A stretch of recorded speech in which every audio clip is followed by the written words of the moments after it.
In the year 49 BCE, a Roman general stood on the northern bank of a shallow river in northern Italy, looking south toward home. Behind him waited a single legion. Ahead of him lay the Rubicon, a stream so unremarkable that its exact location has been lost to history and is still debated by archaeologists today. Roman law was specific and absolute. No general was permitted to cross that river at the head of an army and enter Italy proper. To do so was to declare war on the Republic itself. There was no version of this decision that could be quietly undone. Once his soldiers' boots touched the far bank, the choice was no longer his to reconsider. He crossed anyway, and the sentence he is said to have spoken in that instant, alia iacta est, the die is cast, has survived for over 2,000 years, not because it was eloquent, but because it names something every human being eventually faces. The moment before an irreversible choice, when all the thinking is finished and only the choosing remains. Most of us will never stand at a river with an army at our back, but we make our own version of that crossing more often than we notice. In a resignation letter half-written and not yet sent, in a phone left unanswered on purpose, in the breath taken right before a hard truth is finally spoken out loud. What separates the people who cross those rivers well from the people who drown in them is rarely intelligence, and it is almost never luck. It is a method, a way of thinking that can be learned, that has been tested across battlefields, courtrooms, laboratories, and boardrooms for more than 2,000 years, by minds sharp enough to still be worth listening to today. This is where we begin. There is a room in the ruins of Pompeii where archaeologists found the imprint of a man frozen mid-step, not lying down, not fleeing, standing still, one foot lifted, as though caught in the exact instant between two decisions. Historians still argue about what he was doing, reaching for a child, deciding which door led out, weighing in the last seconds of his life whether to run toward the harbor or toward the hills. We will never know which way he chose or whether he chose at all. The volcano did not wait for his answer. Most of us will never face a moment like that. Our decisions are quieter. They arrive in the middle of ordinary days disguised as small things. Which job offer to accept, which words to say to a friend who has wronged us, whether to sell the stock or hold it, whether to speak the uncomfortable truth in a meeting or let it pass. They rarely announce themselves as important, and that is precisely why they are dangerous. A person can walk through an entire life making decisions the way a sleepwalker crosses a room, by memory, by habit, by the shape of furniture they no longer really see. The oldest civilizations understood something modern life has quietly forgotten, that the quality of a life is not measured by the events that happen to it, but by the decisions made in response to those events. A flood is not a tragedy or a blessing until someone decides what to do about it.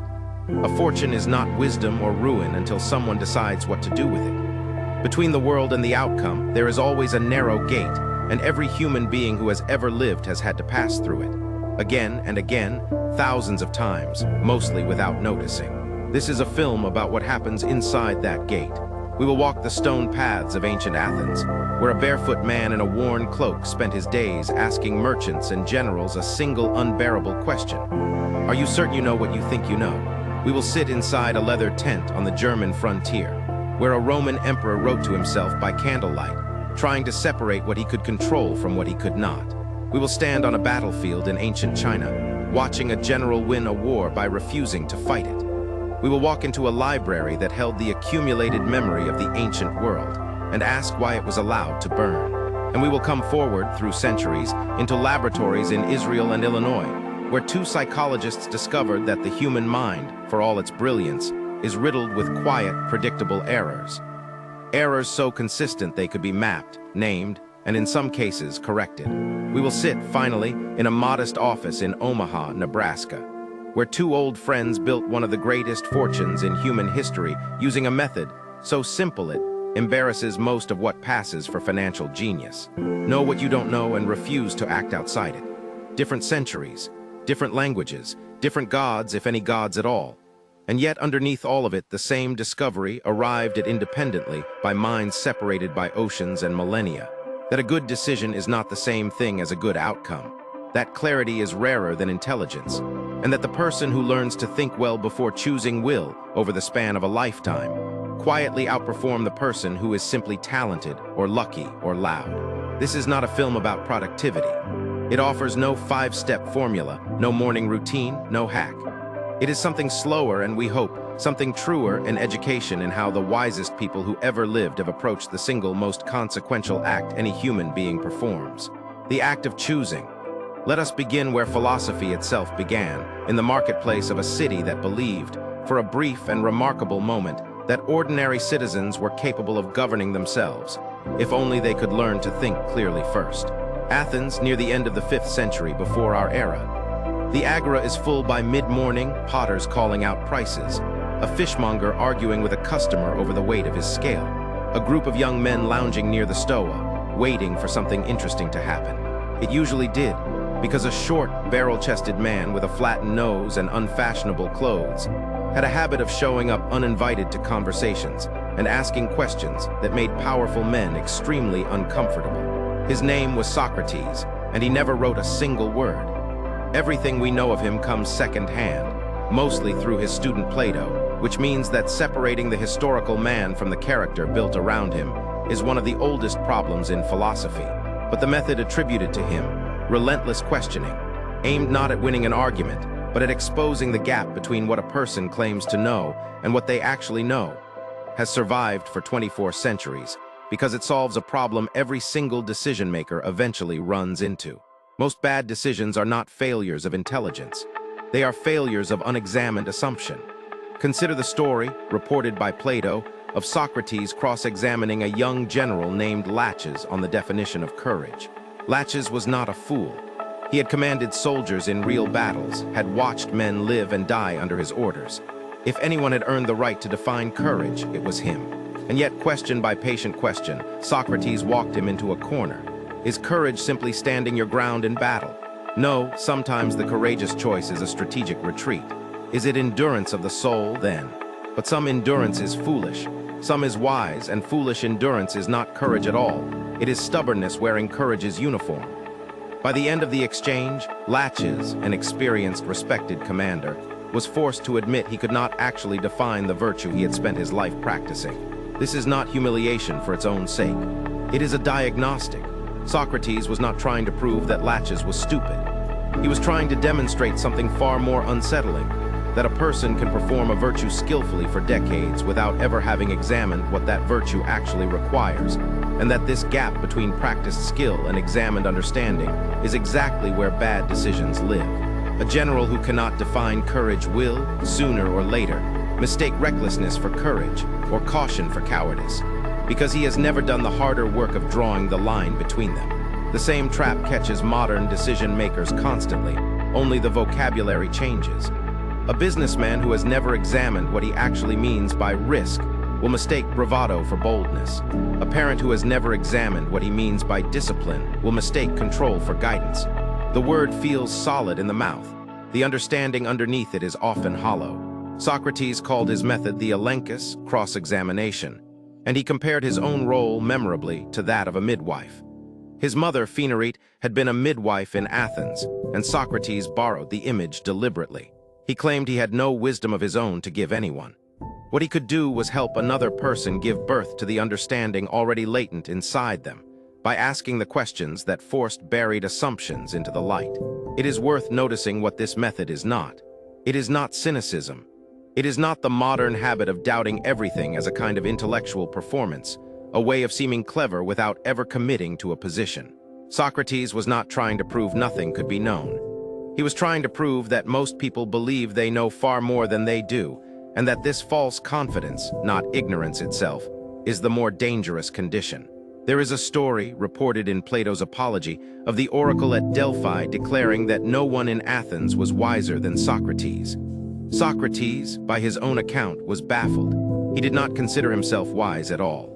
So he set out to test the oracle by finding someone wiser than himself. He interviewed politicians who were certain of their own judgment and found their certainty was not backed by real understanding.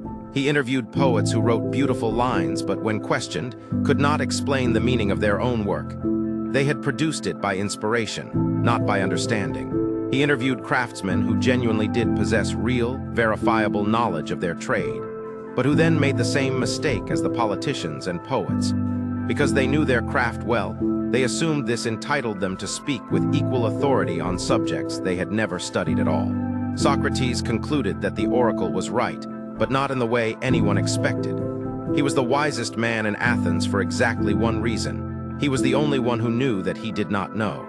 Everyone else mistook expertise in one domain for wisdom in every domain. A mistake so common it has a name in modern psychology, the halo effect, in which a person's competence in one area causes us to unconsciously assume competence in unrelated areas. A skilled surgeon is assumed to have sound financial judgment. A charismatic executive is assumed to have sound political judgment. Ancient Athens had already discovered, without laboratories or statistics, the exact error that behavioral scientists would spend the 20th century measuring. What does any of this have to do with an ordinary person deciding whether to change careers, or end a relationship, or invest a life savings? Everything. Because the Socratic method, stripped of its ancient trappings, is simply this. Before you act on a belief, ask what that belief actually rests on. Not what you assume it rests on. Not what feels obviously true because everyone around you agrees with it. What it actually, verifiably rests on. A man who believes he should take a business partner because he seems trustworthy has made a decision on the strength of an unexamined word. What does trustworthy mean, specifically in this case? Has this person kept commitments under pressure before, or only when it cost him nothing? Socrates would have circled that word for an hour before letting it anywhere near a signature. There is danger, too, in taking this too far, and the philosophy itself is honest about the limit. A person cannot examine every assumption before every decision. Life would grind to a halt, paralyzed by its own thoroughness. The Stoics who came after Socrates, inheriting much of his method, understood this and built something more practical on top of it. A system designed not just to question beliefs, but to act calmly and decisively once the questioning was done. It is to one of those Stoics, a man who happened, by the strange accident of history, to also rule the largest empire on earth, that we turn next. Before we leave Athens, one further figure deserves a chapter of his own, a student of Plato's academy who studied there for 2 decades, and who eventually broke from his teacher's methods to build something more grounded in the observable world. Aristotle arrived at Plato's academy at around 17 years old, likely in 367 BCE, and remained there for nearly 20 years until Plato's death.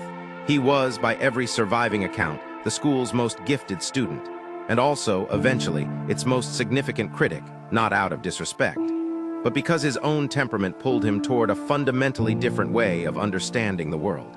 Where Plato's philosophy reached toward abstract, unchanging forms existing beyond the physical world, Aristotle's instincts were those of a naturalist, drawn to careful observation of the actual world in front of him. He spent years, later in his career, on the island of Lesbos, dissecting marine animals and cataloging their anatomy with a patience that would not look out of place in a modern biology laboratory.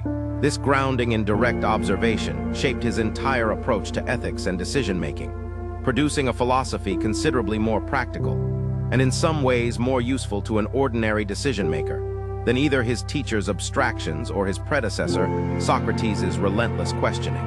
The concept most relevant to this film is one Aristotle called phronses, usually translated as practical wisdom, and he took considerable care, particularly in the Nicomachean Ethics, to distinguish it from other kinds of intelligence a person might possess. A brilliant mathematician has Sophia, theoretical wisdom, the capacity to reason correctly about unchanging, abstract truths. This is a genuine form of intelligence, but Aristotle observed, with some bluntness, that it does not reliably translate into good decisions about the changing, particular circumstances of an actual life. He points to the case of the philosopher Thales, reportedly so absorbed in observing the stars that he fell into a well at his feet. A man capable of extraordinary theoretical insight, who nonetheless failed to notice what was directly in front of him. Practical wisdom, by contrast, is specifically the capacity to reason well about particular, concrete situations, to see correctly what a specific circumstance actually calls for. And Aristotle considered it the master virtue, the one that governs and organizes all the other virtues into appropriate action. This distinction matters enormously for anyone trying to build good judgment, rather than merely accumulate knowledge.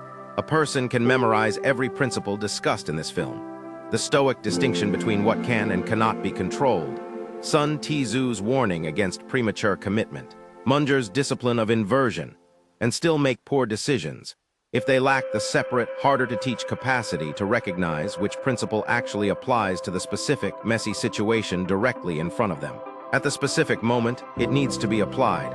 Aristotle's insistence that phronses can only be developed through lived experience, not through abstract study alone, is a genuine caution against a certain kind of intellectual overconfidence. The person who has read widely about decision-making, but has not yet tested that reading against the friction of real consequences is, in Aristotle's framework, not yet practically wise, regardless of how much theoretical knowledge they have accumulated. The second major contribution Aristotle makes to this subject is his famous doctrine of the mean. The claim, developed at length across the ethics, that virtue characteristically lies at a midpoint between two opposing vices, one of excess and one of deficiency, and that this midpoint is not a fixed, universal formula but something that must be judged correctly, case by case, relative to the specific person and specific situation involved. Courage, in his well-known example, sits between the excess of recklessness and the deficiency of cowardice. Generosity sits between wastefulness and stinginess. What makes this doctrine considerably more sophisticated than it first appears is Aristotle's insistence that the mean is not a mathematical midpoint, identical for everyone. The correct amount of food for an Olympic wrestler is not the correct amount for an ordinary person. And Aristotle uses this exact example to illustrate that the doctrine requires genuine judgment about the specific case, not the mechanical application of a fixed rule.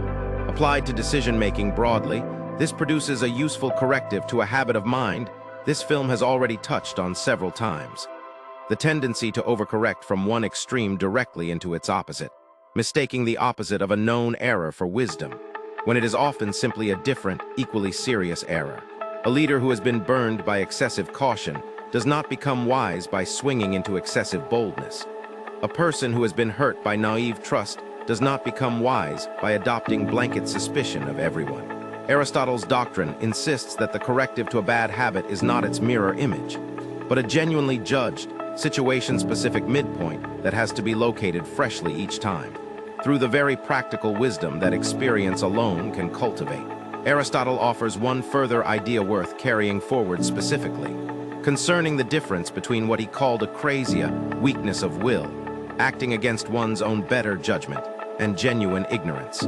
He observed with characteristic precision that people frequently know, in a general and abstract sense, what the wise course of action is, and fail to act on it anyway, not because they lack the relevant knowledge, but because that knowledge fails to govern their action in the specific, emotionally charged moment when it actually matters. This is a distinct problem from the ones examined in earlier chapters. Socrates' method addresses the gap between what a person believes they know and what they actually understand. Aristotle is naming a separate, and in a way more stubborn problem: the gap between understanding something correctly and actually acting on that understanding when the moment of decision, often clouded by appetite, fear, or fatigue, arrives. A person can pass every Socratic examination, hold a correct and well-examined belief about what they should do, and still fail to do it, because knowledge and action are governed by different psychological machinery, and bridging the two requires not just clear thinking but cultivated habit, the same virtue, practiced repeatedly under real conditions, until it becomes, in Aristotle's phrase, second nature, no longer requiring the same exhausting exercise of will each time it is called upon. This is where Aristotle's ethics quietly returns to something Confucius, working independently on the other side of the known world, had also discovered: that the goal of moral education is not permanent, effortful restraint, but the actual reshaping of a person's habitual responses, through years of practiced action, until the right decision no longer requires a battle against contrary impulse, because the impulse itself has been trained to align with correct judgment.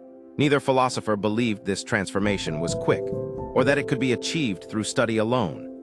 Both insisted it required years of deliberate practice under real conditions, precisely the kind of slow, unglamorous cultivation this entire film keeps returning to as the actual, unromantic mechanism behind every example of good judgment it has examined. Picture him now before the story continues. Somewhere on the Danube frontier, in a leather tent lit by a single oil lamp, a man in his 50s, exhausted from a day spent commanding legions against Germanic tribes, takes out a wax tablet.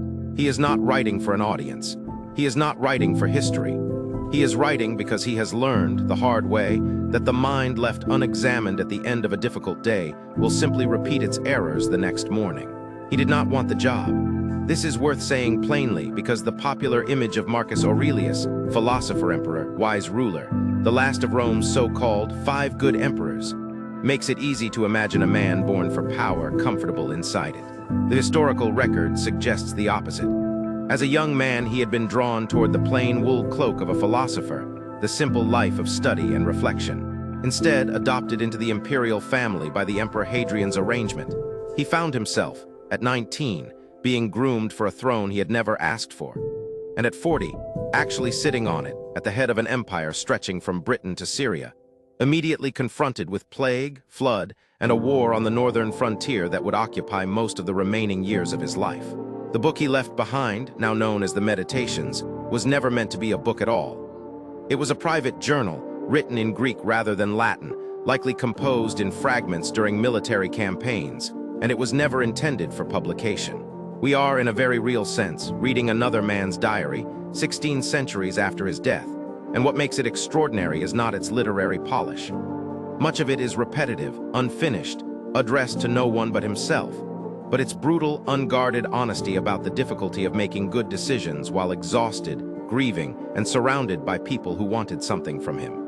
At the center of the Meditations is a single idea, inherited from earlier Stoics like Epictetus and Chrysippus, that Marcus turns over so many times it becomes almost a private mantra. The distinction between what is within our control and what is not. Our judgments, our intentions, our responses, these belong to us entirely. The actions of other people, the outcomes of events, the length of our own lives, these do not, no matter how much we might wish otherwise. Nearly every entry in the Meditations is, in one form or another, Marcus applying this single distinction to a new problem. A colleague has betrayed him. He reminds himself that the colleague's character is not his to control, only his own response to it. A campaign has gone badly. He reminds himself that fortune belongs to fortune, and his task is simply to act well within it. This sounds, stated abstractly, almost too simple to matter.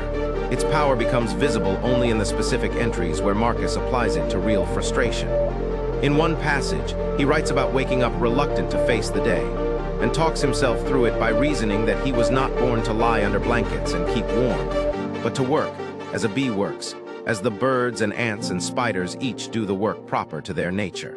In another, clearly written after some personal betrayal or disappointment, he reminds himself that it is the mark of a small mind to be provoked by other people's failings, since expecting bad people to do no wrong is itself a kind of foolishness. The fig tree cannot help producing figs, and the man of bad character cannot help acting according to his character. The task, Marcus insists to himself, is not to be shocked that the world contains such people, but to have prepared for their existence in advance, the way a doctor prepares mentally for the possibility of blood before entering the operating theater. Notice what this produces, practically, in a decision-maker. It produces someone who is difficult to destabilize. A ruler who has already accepted, deeply and in advance, that betrayal, ingratitude, and bad luck are simply part of the operating conditions of being alive, is a ruler who does not need to recover from those things before making his next decision. He has already built them into his expectations. This is not the same as pessimism. Marcus was not expecting the worst in order to feel superior to it. He was expecting the full range of what life actually contains, so that when the difficult parts of that range arrived, they did not arrive as a surprise capable of derailing his judgment. There is a passage, often quoted, that captures this method of decision-making in a single image. Marcus compares the disciplined mind to a rocky headland, against which the waves crash endlessly, and which stands unmoved while the water around it is eventually stilled. He is not describing indifference. He is describing a very specific psychological skill, the ability to let an event happen, register fully what it means, and then act from a settled place rather than a reactive one. Modern psychology would later find scientific footing under this idea. Researchers studying decision-making under emotional arousal, from Daniel Kahneman's work forward, have repeatedly found that decisions made in a state of high emotional activation, anger, fear, grief, even excitement, are measurably worse than decisions made once that activation has subsided, even when the underlying facts are identical. Marcus had no access to a laboratory. He had access to a war he did not choose, a wife whose reputation was the subject of vicious court rumor, a co-emperor who may have been plotting against him, and a son, Commodus, whose eventual reign would undo much of what his father built. He built his method out of necessity, tested daily against real consequences, not out of academic interest. It matters, too, that Marcus wrote this journal in the mornings and evenings, a practice, we know from the text itself, of reviewing the day before it began and reviewing it again once it had ended. This is not a small detail. The discipline of deciding well is not, for Marcus, a single dramatic act of willpower performed at the moment of crisis. It is a daily maintenance routine, closer to physical training than to inspiration, performed specifically because he understood that the mind, left untended, drifts back toward its old patterns of reactivity and self-deception. A person does not become calm under pressure by deciding, in the moment of pressure, to become calm. They become calm under pressure because they have spent years, in quiet, unremarkable moments, building the habit of separating what belongs to them from what does not. There is a particular passage worth sitting with at length, because it addresses something every decision-maker eventually faces: the temptation to imagine that circumstances would be easier and choices clearer if only the setting were different. Marcus reminds himself that a person can retreat into the countryside, or to the seashore, or to the mountains, seeking peace of mind in a change of scenery, and that this desire is, in his words, the mark of an entirely common sort of man, because it is always within one's own power to retreat into oneself, and nowhere does a person find a quieter or more untroubled retreat than in his own soul. This is not an argument against travel or change.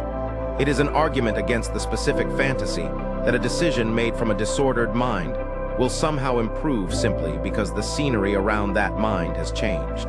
The undisciplined thinker who cannot decide clearly in Rome will not suddenly decide clearly on a beach. The disorder was never in the location. What Marcus offers, then, is not a formula for making correct decisions. The Stoics were notably uninterested in guaranteeing outcomes, which they considered largely outside human control anyway.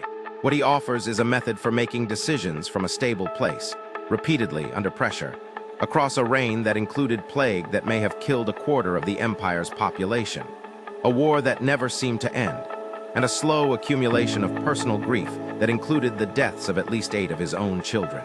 He kept deciding, he kept governing, and he kept writing to himself in the dark, trying to remain the kind of man who could be trusted with the decisions still ahead of him. His near-contemporary Seneca, writing a century earlier under a different and far more dangerous emperor, arrived at a related but distinct insight. One focused less on control, and more on a resource every decision-maker spends without noticing they are spending it. Rome, roughly the year 49 of our era. A man in his 50s, recently recalled from 8 years of exile on the island of Corsica, is appointed tutor to a 12-year-old boy named Nero. Lucius Annius Seneca was already, by this point, one of the most respected orators and writers in Rome, a man who had survived the political suspicion of 2 previous emperors and would go on to serve as an advisor to a third, a role that would eventually cost him his life. When Nero, having become the tyrant history remembers him as, ordered his old tutor to end his own life on suspicion of conspiracy, Seneca complied, according to the historian Tacitus, with a composure that his own students would later treat as a kind of final philosophy lesson, performed in real time. But long before that ending, Seneca wrote a short essay that remains one of the sharpest pieces of practical psychology to survive from the ancient world, De Brevitate Vitae, on the shortness of life.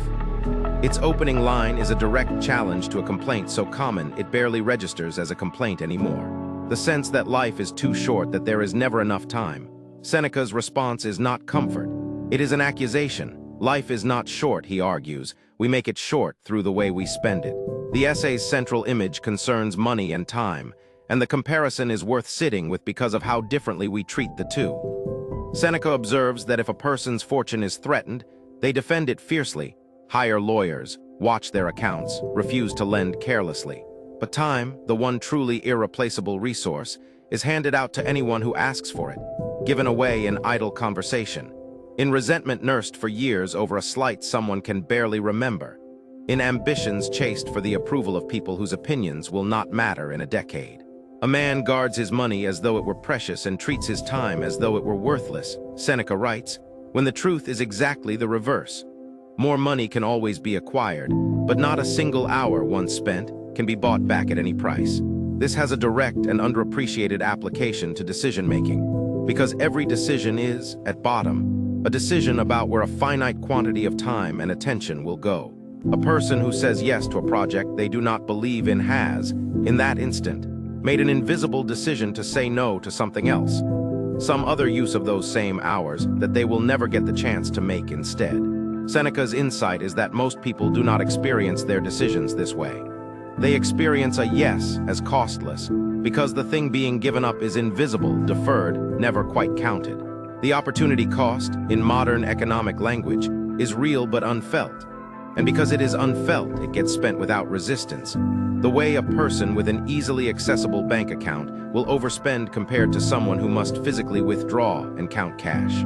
Seneca goes further, and this is where the essay becomes genuinely uncomfortable to read. He argues that most people are not robbed of their time by others.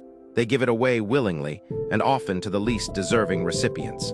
He describes men who spend their entire working lives accumulating position and wealth, intending to finally live, to finally pursue what actually matters to them, once they retire, and who then discover, arriving at the threshold of that promised freedom, that they are old, worn down, and have run out of the very life they were saving their living for. It is a mistake, he writes, to imagine that a person can simply decide to begin living wisely at some future point, as though wisdom were a garment that could be put on the moment it was needed. The habits of a lifetime do not disappear because circumstances change. The man who spent 40 years deferring his real life will, in most cases, spend his retirement doing exactly the same thing, deferring it further, because deferral was never a response to circumstance. It was a character trait, worn into a groove. This connects to a specific and very modern-sounding failure in decision-making that Seneca identifies with startling precision: the tendency to treat busyness as though it were the same thing as purpose. He describes men rushing between social obligations, legal disputes, and political errands, congratulating themselves on how occupied they are, mistaking the sensation of motion for the substance of a life well spent. Seneca calls these men busy in the way that a sick man tossing in bed is busy, full of motion, empty of direction. The essay predates, by nearly 2,000 years, what organizational psychologists now describe as the difference between activity and productivity, or what modern decision theorists call the sunk cost trap of commitment. Once a person has invested years into a way of living, admitting that the investment was misdirected becomes almost unbearable, and so the motion continues, not because it is working, but because stopping would require confronting how much time the motion has already consumed. There is a gentler counterpart to this argument, and it is important not to let the essay's severity obscure it. Seneca is not simply scolding busy people. He is making a specific, almost mathematical claim about attention as the scarce raw material out of which every decision is built. He points to philosophers and to serious students of any discipline as people who have, in a sense, discovered a way to lengthen life, not literally but functionally, by refusing to let their hours be claimed by trivial demands, and by spending their attention instead on questions and pursuits substantial enough to be worth the irreplaceable currency being spent on them. The wise person, in Seneca's framing, is not someone who has more time than everyone else. They are someone who has calculated correctly what their time is actually worth, and who therefore refuses offers that other people accept without a second thought. Translate this into a decision-making principle, and it becomes almost startlingly practical.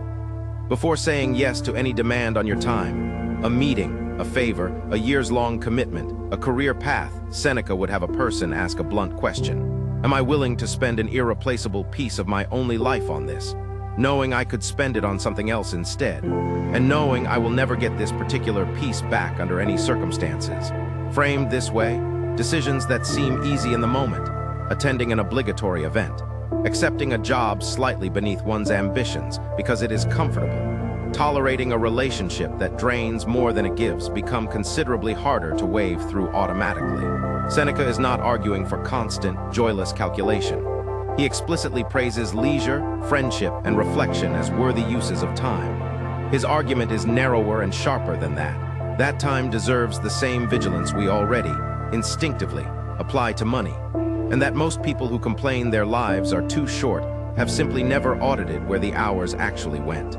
It is worth returning, briefly, to the manner of Seneca's own death.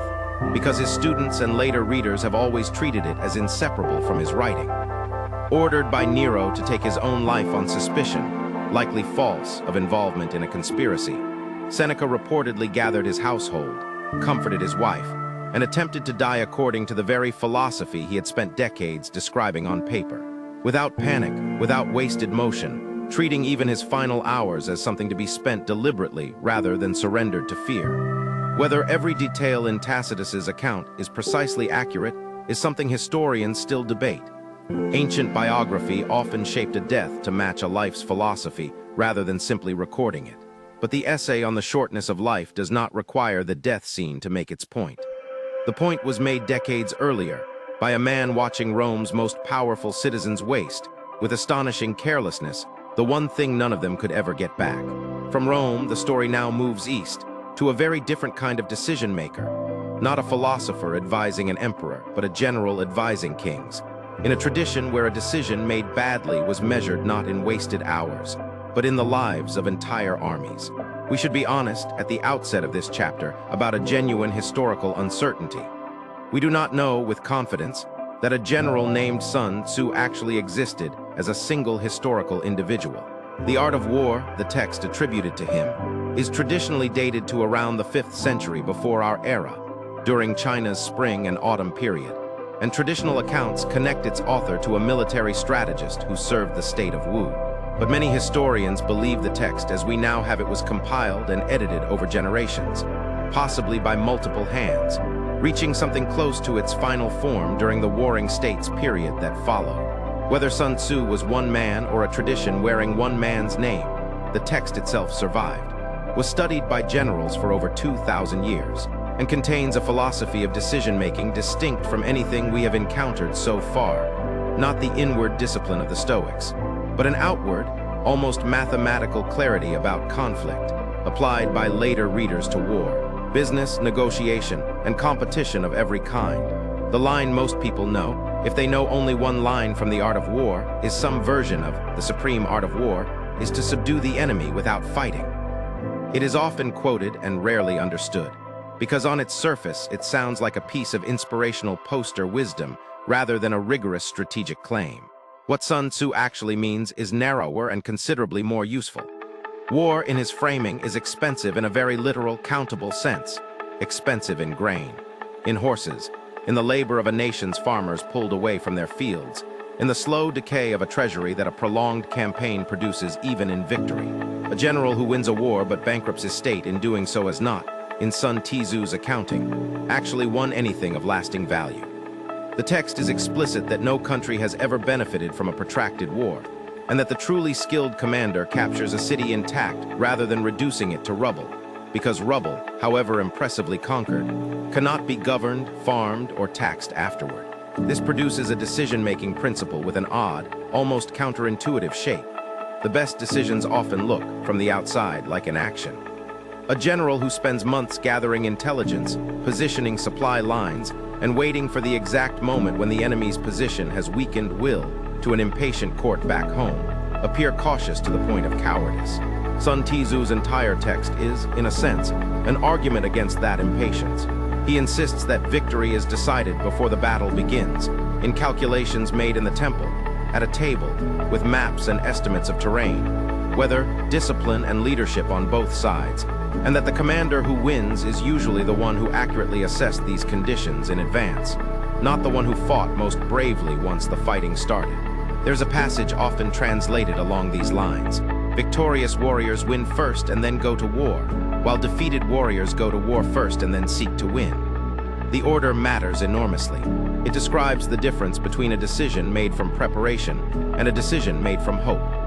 This is worth pausing on because it cuts directly against a very common modern instinct, the instinct to admire boldness for its own sake, to treat decisive, visible action as inherently more impressive than quiet, invisible preparation. Sun Tzu would have found this instinct dangerous. He describes, at some length, the practice of deception and misdirection specifically because he understood that most conflicts are won or lost in the assessment stage, long before any visible clash occurs, and that a commander who reveals his true position, capability, or intention too early has already handed his opponent the single most valuable piece of information there is. What to prepare for? All warfare is based on deception, the text states. And while this line is frequently quoted in a narrow military sense, its broader decision-making application concerns something more universal: the discipline of not revealing your full position, your full hand, your full commitment, until the moment such revelation actually serves your interest, rather than the moment your ego wants credit for having a plan. Consider the famous account, recorded in the historian Sima Qian's biographical sketch of Sun Tzu, of his audition before King Helu of Wu. The king, skeptical of a mere text of military theory, ordered Sun Tzu to demonstrate his methods by training a company of the king's own palace concubines as soldiers. The women, understandably, treated the exercise as a joke, giggling through the drill commands instead of executing them. Sun Tzu, according to the account, repeated the instructions clearly a second time to establish that any failure was not due to unclear orders. And when the women laughed again, he ordered the execution of the 2 women serving as company commanders, including one who was, by the king's own account, among his favorites. The king, watching from his tower, sent an urgent message asking Sun Tzu to spare her. Sun Tzu reportedly replied that a general in the field, once given command, is not obligated to accept every order from his sovereign, and proceeded with the execution. The remaining women, the story reports, then performed every drill with flawless precision and total silence. Historians treat this story with appropriate caution. It may be exaggerated or entirely legendary, constructed later to dramatize the text's central claims. But the principle it illustrates, whether or not the events occurred exactly as described, is central to Sun Tzu's philosophy of decision-making. Discipline established after the rules are already broken is not discipline at all. It is theater, and a leader who threatens consequences he is unwilling to actually enforce has taught everyone under his command that his authority is negotiable. This is a harder, colder lesson than most modern leadership writing is comfortable delivering, and it sits uneasily beside the gentler wisdom of Marcus Aurelius or the patient questioning of Socrates. But strategic decision-making in Sun Tzu's tradition does not pretend that every situation calls for patience or philosophical detachment. Some situations call for a boundary, stated once, clearly, and then enforced without exception. Because the alternative, a boundary that bends under the first real test, produces worse outcomes for everyone involved than no boundary at all. There is a second principle in the text, equally important and less frequently quoted, concerning terrain and self-knowledge together. Sun Tzu writes that if you know the enemy and know yourself, you need not fear the result of 100 battles. If you know yourself but not the enemy, you will win one and lose one. And if you know neither yourself nor the enemy, you will lose every battle you fight. Notice the structure of that claim. Self-knowledge alone is not sufficient. It produces an even record, not victory. What produces consistent good decisions is the combination of accurate self-assessment and accurate assessment of the situation or opponent you face. This maps with unusual precision onto a concept that would not be formally named for another 2,500 years, when Warren Buffett and Charlie Munger began describing something they called the circle of competence. The discipline of knowing, with real precision, the boundary between what you genuinely understand and what you only believe you understand. We will return to that idea and to those 2 men later in this film. For now, it is enough to note that Sun Tzu had already identified the shape of the problem on a battlefield in ancient China, long before anyone applied it to a stock portfolio. The chapter of The Art of War concerning terrain makes a related, practical point that generalizes well beyond warfare. That the ground itself dictates what decisions are wise, and that a strategy correct on one kind of terrain becomes catastrophic on another. A general who wins repeatedly on open plains, using cavalry and speed, and who then applies the identical strategy in mountain passes or marshland, is not applying a proven method. He is applying a method proven somewhere else, under conditions that no longer hold. This is, in essence, an ancient warning against what modern strategists call overfitting, mistaking a solution that worked in one specific context for a universal principle, and carrying it, unmodified, into a context where the underlying conditions have changed. The businessman who succeeded once with an aggressive, fast-moving strategy in a booming market, and who then applies the same aggression unmodified during a downturn, has made precisely the error Sun Tzu warned against, mistaking a tactic for a truth. What Sun Tzu offers, taken as a whole, is not a philosophy of aggression, despite the text's subject matter. It is a philosophy of clarity, clarity about cost, clarity about timing, clarity about the difference between what you control and what you merely hope for, clarity about your own limitations and the limitations of your opponent. The best decision in his framework is very often the decision not to act at all, made not from timidity, but from the calculated recognition that the conditions for success have not yet arrived. Patience in this tradition is not the absence of strategy. It is the most demanding strategy there is. From the discipline of the general, we turn now to a philosopher who rejected discipline of almost every conventional kind, and who made a decision, early in his life, to live by a principle so extreme that it startled even the philosophers who came to admire him. There is a story, reported by the later biographer Diogenes Laertius, of Alexander the Great traveling to Corinth to meet the philosopher Diogenes of Sinope, a man so famous by that point that even the most powerful ruler in the known world wanted to see him. Alexander found him lying in the sun, having taken up residence, by most accounts, in a large ceramic storage jar rather than a house, having reportedly discarded even his drinking cup once he saw a boy drink water from his cupped hands and realized the cup was an unnecessary possession. Alexander, standing over him, offered to grant him any favor he wished. Diogenes reportedly asked him to step aside because he was blocking the sunlight. The anecdote has survived for over 2,000 years, retold in countless forms, precisely because of what it reveals about a specific and unusual approach to decision-making. One built not on careful calculation, like Sun Tzu's, or inward discipline, like Marcus Aurelius's, but on the radical rejection of nearly every assumption that ordinary people used to make their own decisions. Diogenes belonged to a school later called the Cynics, a word that shares its root with the Greek for dog, originally used as an insult for his shameless, animal-like disregard for social convention, which he apparently embraced as an accurate description rather than a criticism. The core of his philosophy, so far as it can be reconstructed from second-hand reports, Diogenes, like Socrates, left no writings of his own that survive, was a conviction that most human suffering was self-manufactured, produced by the artificial desires that society trains into people from birth. The desire for wealth beyond necessity, for reputation, for comfort, for social approval. Strip these away, Diogenes argued through both word and demonstration, and a person becomes almost invulnerable to manipulation, because there is nothing left to threaten, bribe, or flatter. A person who genuinely does not want money cannot be bought. A person who genuinely does not fear poverty cannot be threatened with it.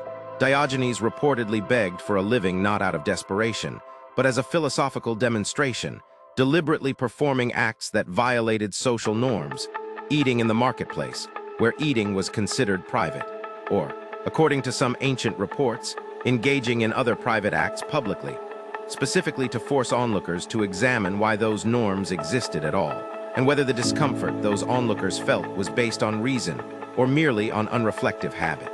This has a direct, if uncomfortable, application to decision-making, and it concerns a phenomenon modern psychology now studies under names like social proof and conformity bias. In a well-known series of experiments conducted in the 1950s, the psychologist Solomon Asch asked participants to judge the length of lines on a card, a task with an obvious, unambiguous correct answer. When surrounded by actors instructed to confidently give the wrong answer, roughly a third of real participants, on average, went along with the group's incorrect judgment at least once, even though the correct answer was plainly visible to anyone actually looking at the card. Diogenes, without any access to a laboratory, had already identified this exact vulnerability 23 centuries earlier.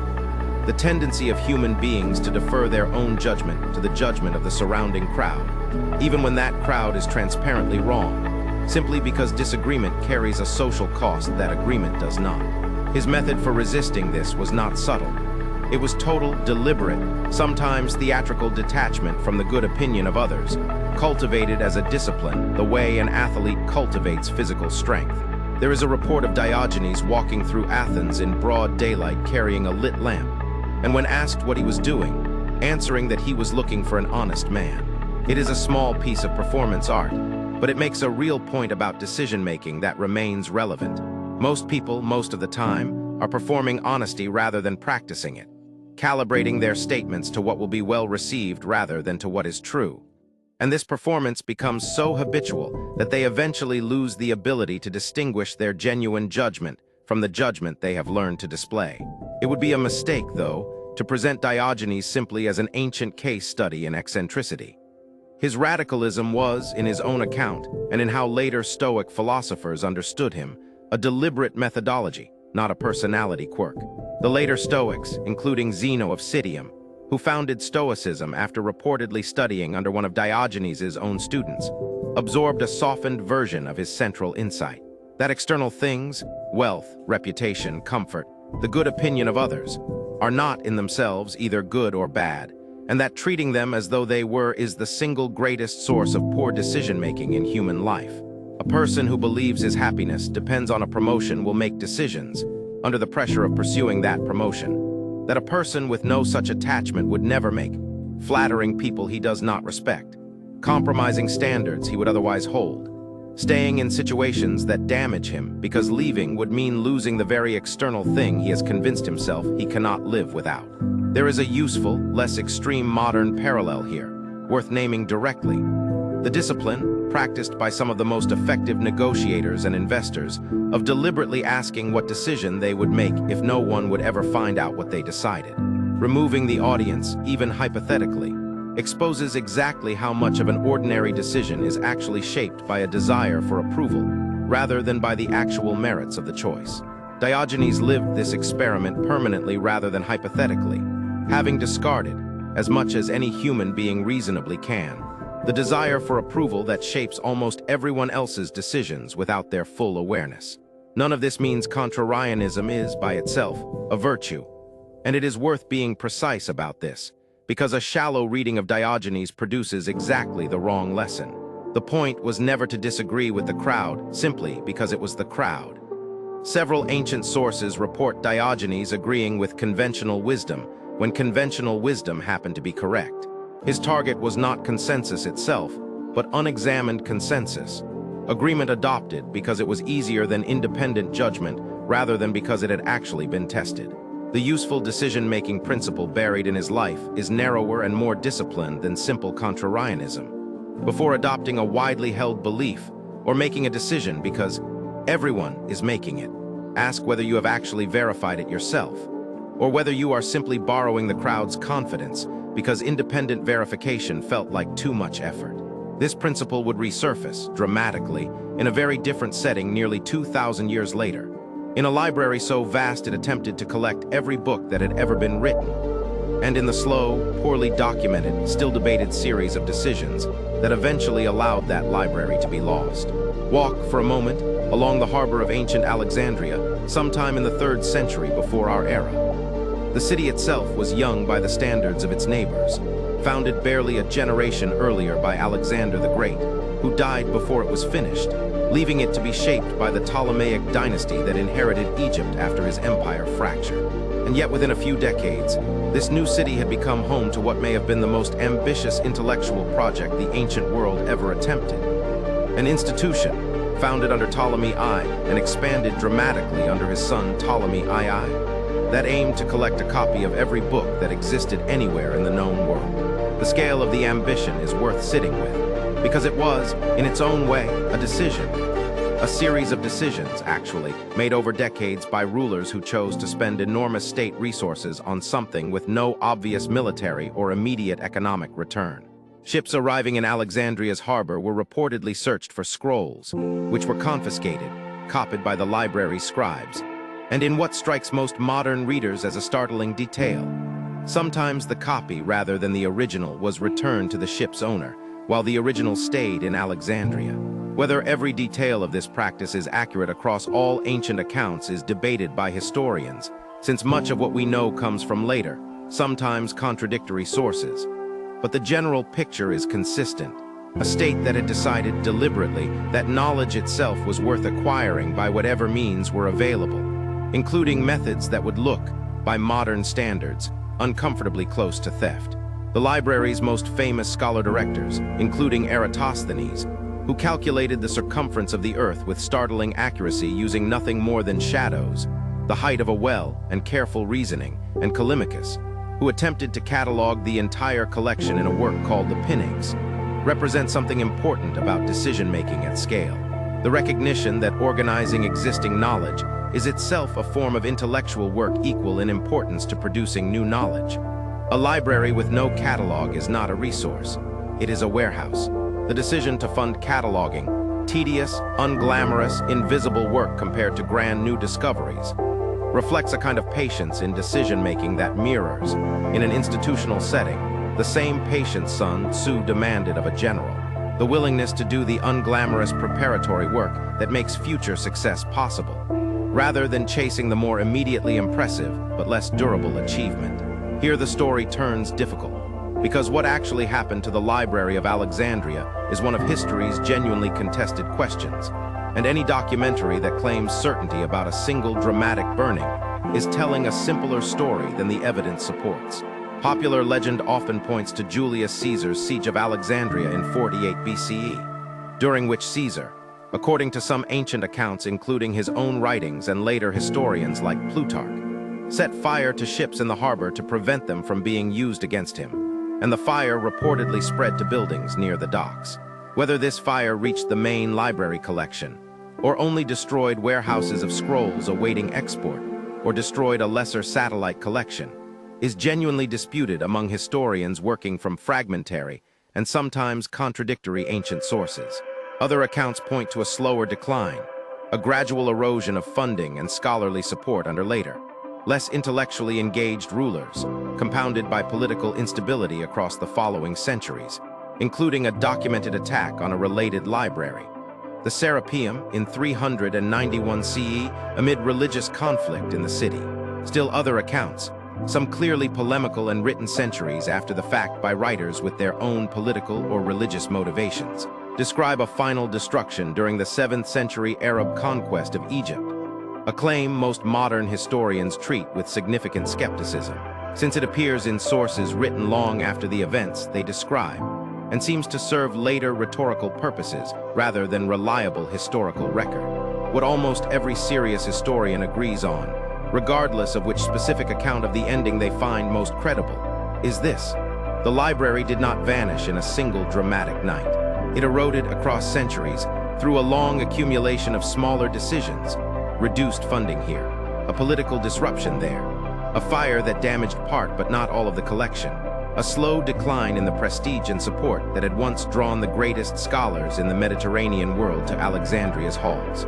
This matters enormously for a documentary about decision-making, because it corrects a comforting but misleading narrative. The idea that great losses happen through single, dramatic acts of destruction, easily identified, easily blamed, easily avoided if only the right person had made the right choice at the right moment. The more honest and more useful lesson is that most catastrophic losses, of libraries and of far more ordinary things, happen the way Seneca described time being lost.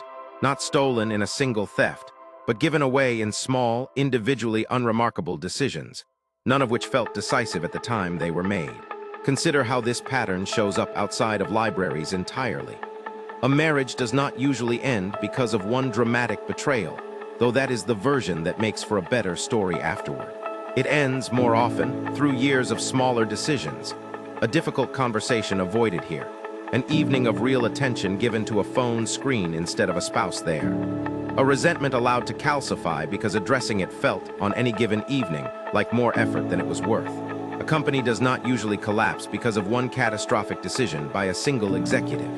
It collapses through an accumulation of smaller decisions, a quality standard quietly lowered under cost pressure, a warning from an engineer or an accountant filed away and not acted upon, a culture of honest internal criticism slowly replaced by a culture that rewards telling leadership what it wants to hear.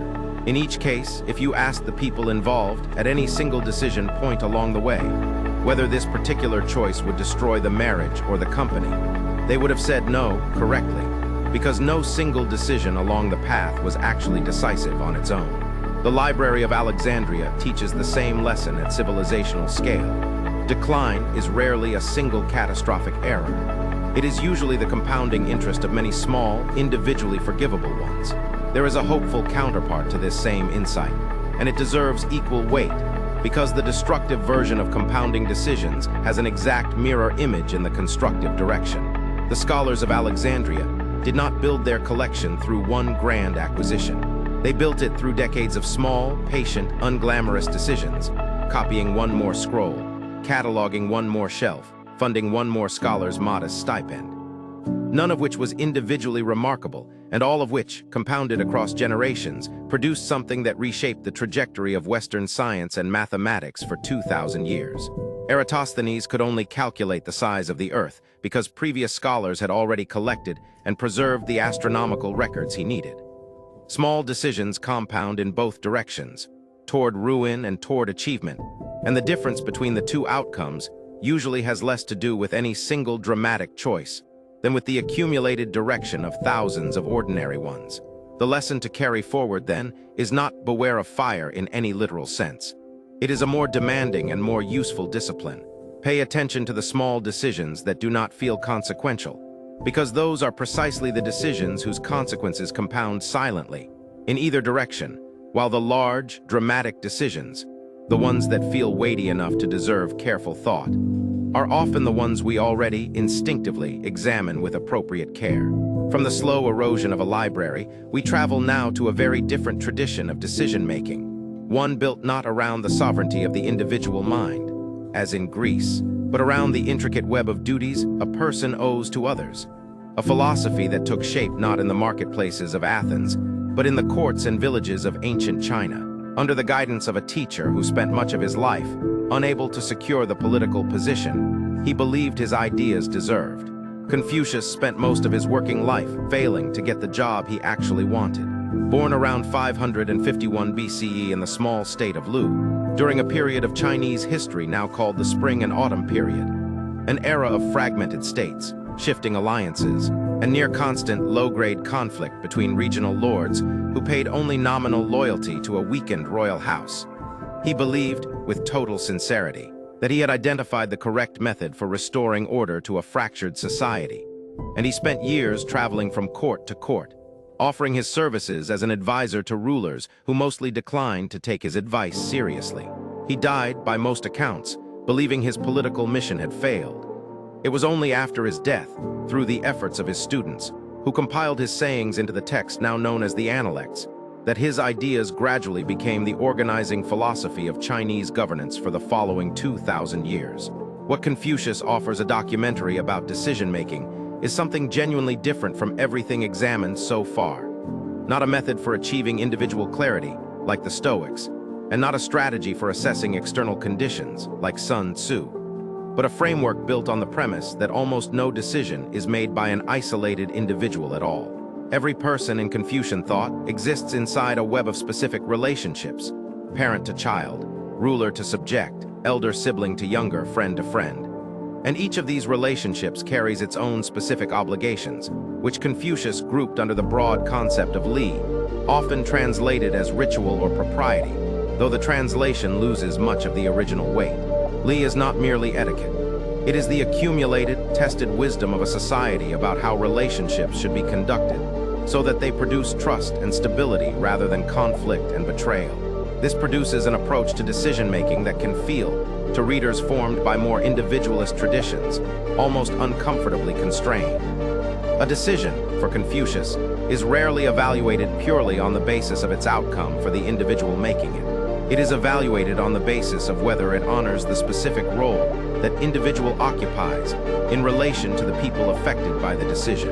A famous passage in the Analects records Confucius being asked about a man from a neighboring state who was praised, in that state, for reporting his own father to the authorities after the father stole a sheep, an act presented to Confucius as an example of perfect, uncompromising honesty. Confucius rejects the praise. In his own community, he says, uprightness looks different. A father conceals wrongdoing for his son, and a son conceals wrongdoing for his father, and uprightness is to be found in that mutual protection, not in its absence. This passage has generated enormous debate among scholars for centuries, and it is worth presenting honestly rather than smoothing it into easy modern approval. Confucius is not arguing that theft does not matter, or that honesty is worthless. He is making a more specific claim about the hierarchy of obligations that should govern a decision, that the bond between parent and child carries a weight that, in most circumstances, should not be casually overridden by an abstract commitment to reporting wrongdoing to distant authorities. Because a society built on citizens routinely betraying their own family members to the state, Confucius believed, would corrode the very trust that makes a stable society possible in the first place. Reasonable people, including many later Confucian and non-Confucian thinkers, have disagreed sharply with this specific conclusion, and the passage remains genuinely contested rather than settled. But the underlying decision-making principle it illustrates is worth taking seriously regardless of where one lands on the specific example. That decisions cannot be evaluated by a single abstract rule applied identically in every context, without regard to the specific relationship and role of the person making the decision.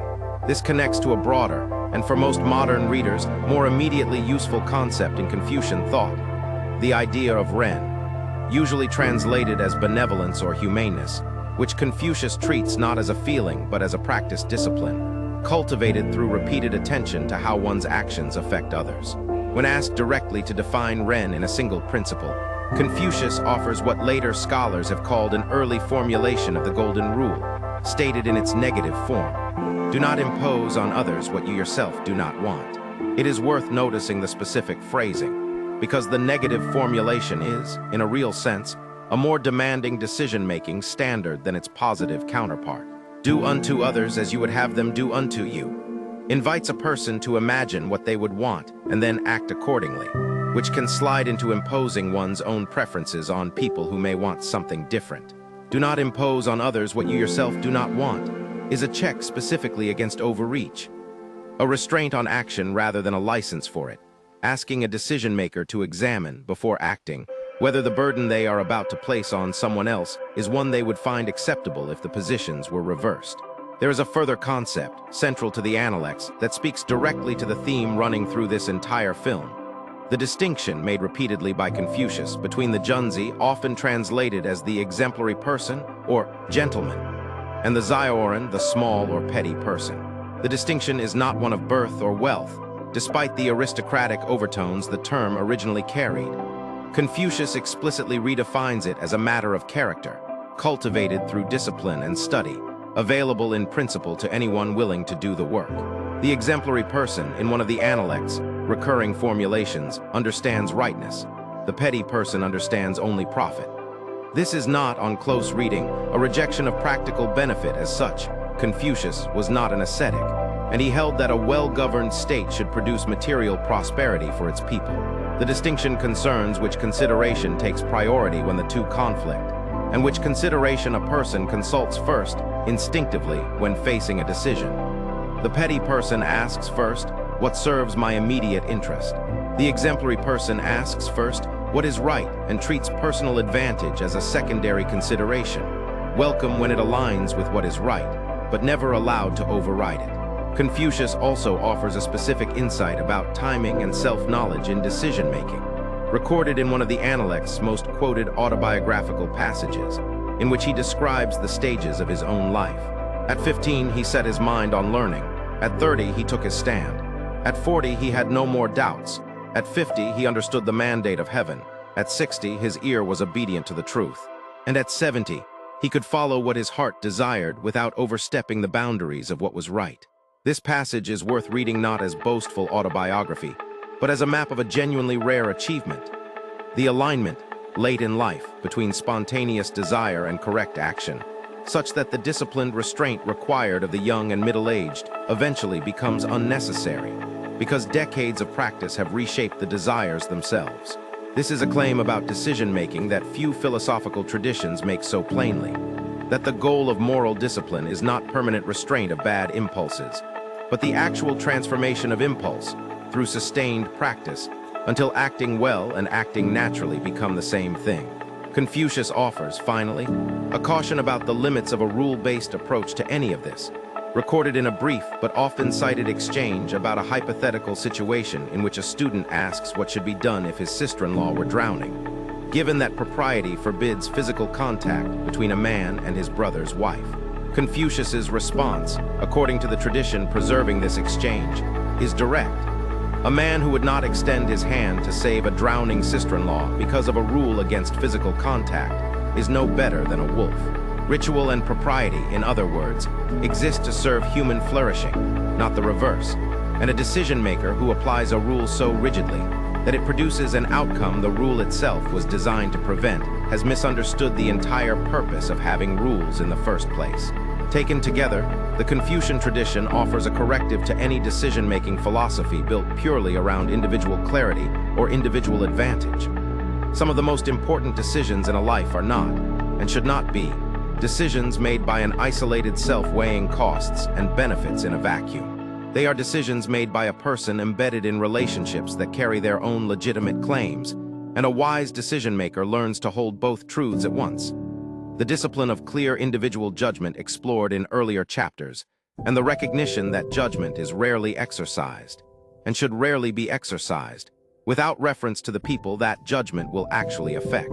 There is one more question worth asking before we leave these ancient traditions behind and turn to the modern science of judgment. What happens to decision-making not inside a single mind, but inside a room full of minds, each pulling in a different direction, under conditions of genuine, world-altering stakes? For that, we travel forward more than 2,000 years, into a crowded room in the West Wing of the White House.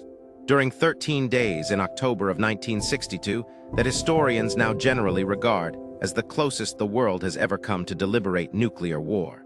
On October 16, 1962, President John F. Kennedy was shown photographic evidence, gathered by a Humanist II reconnaissance aircraft, confirming that the Soviet Union was constructing medium-range nuclear missile installations in Cuba, roughly 90 miles from the Florida coast, capable of striking most major cities in the continental United States with only a few minutes of warning.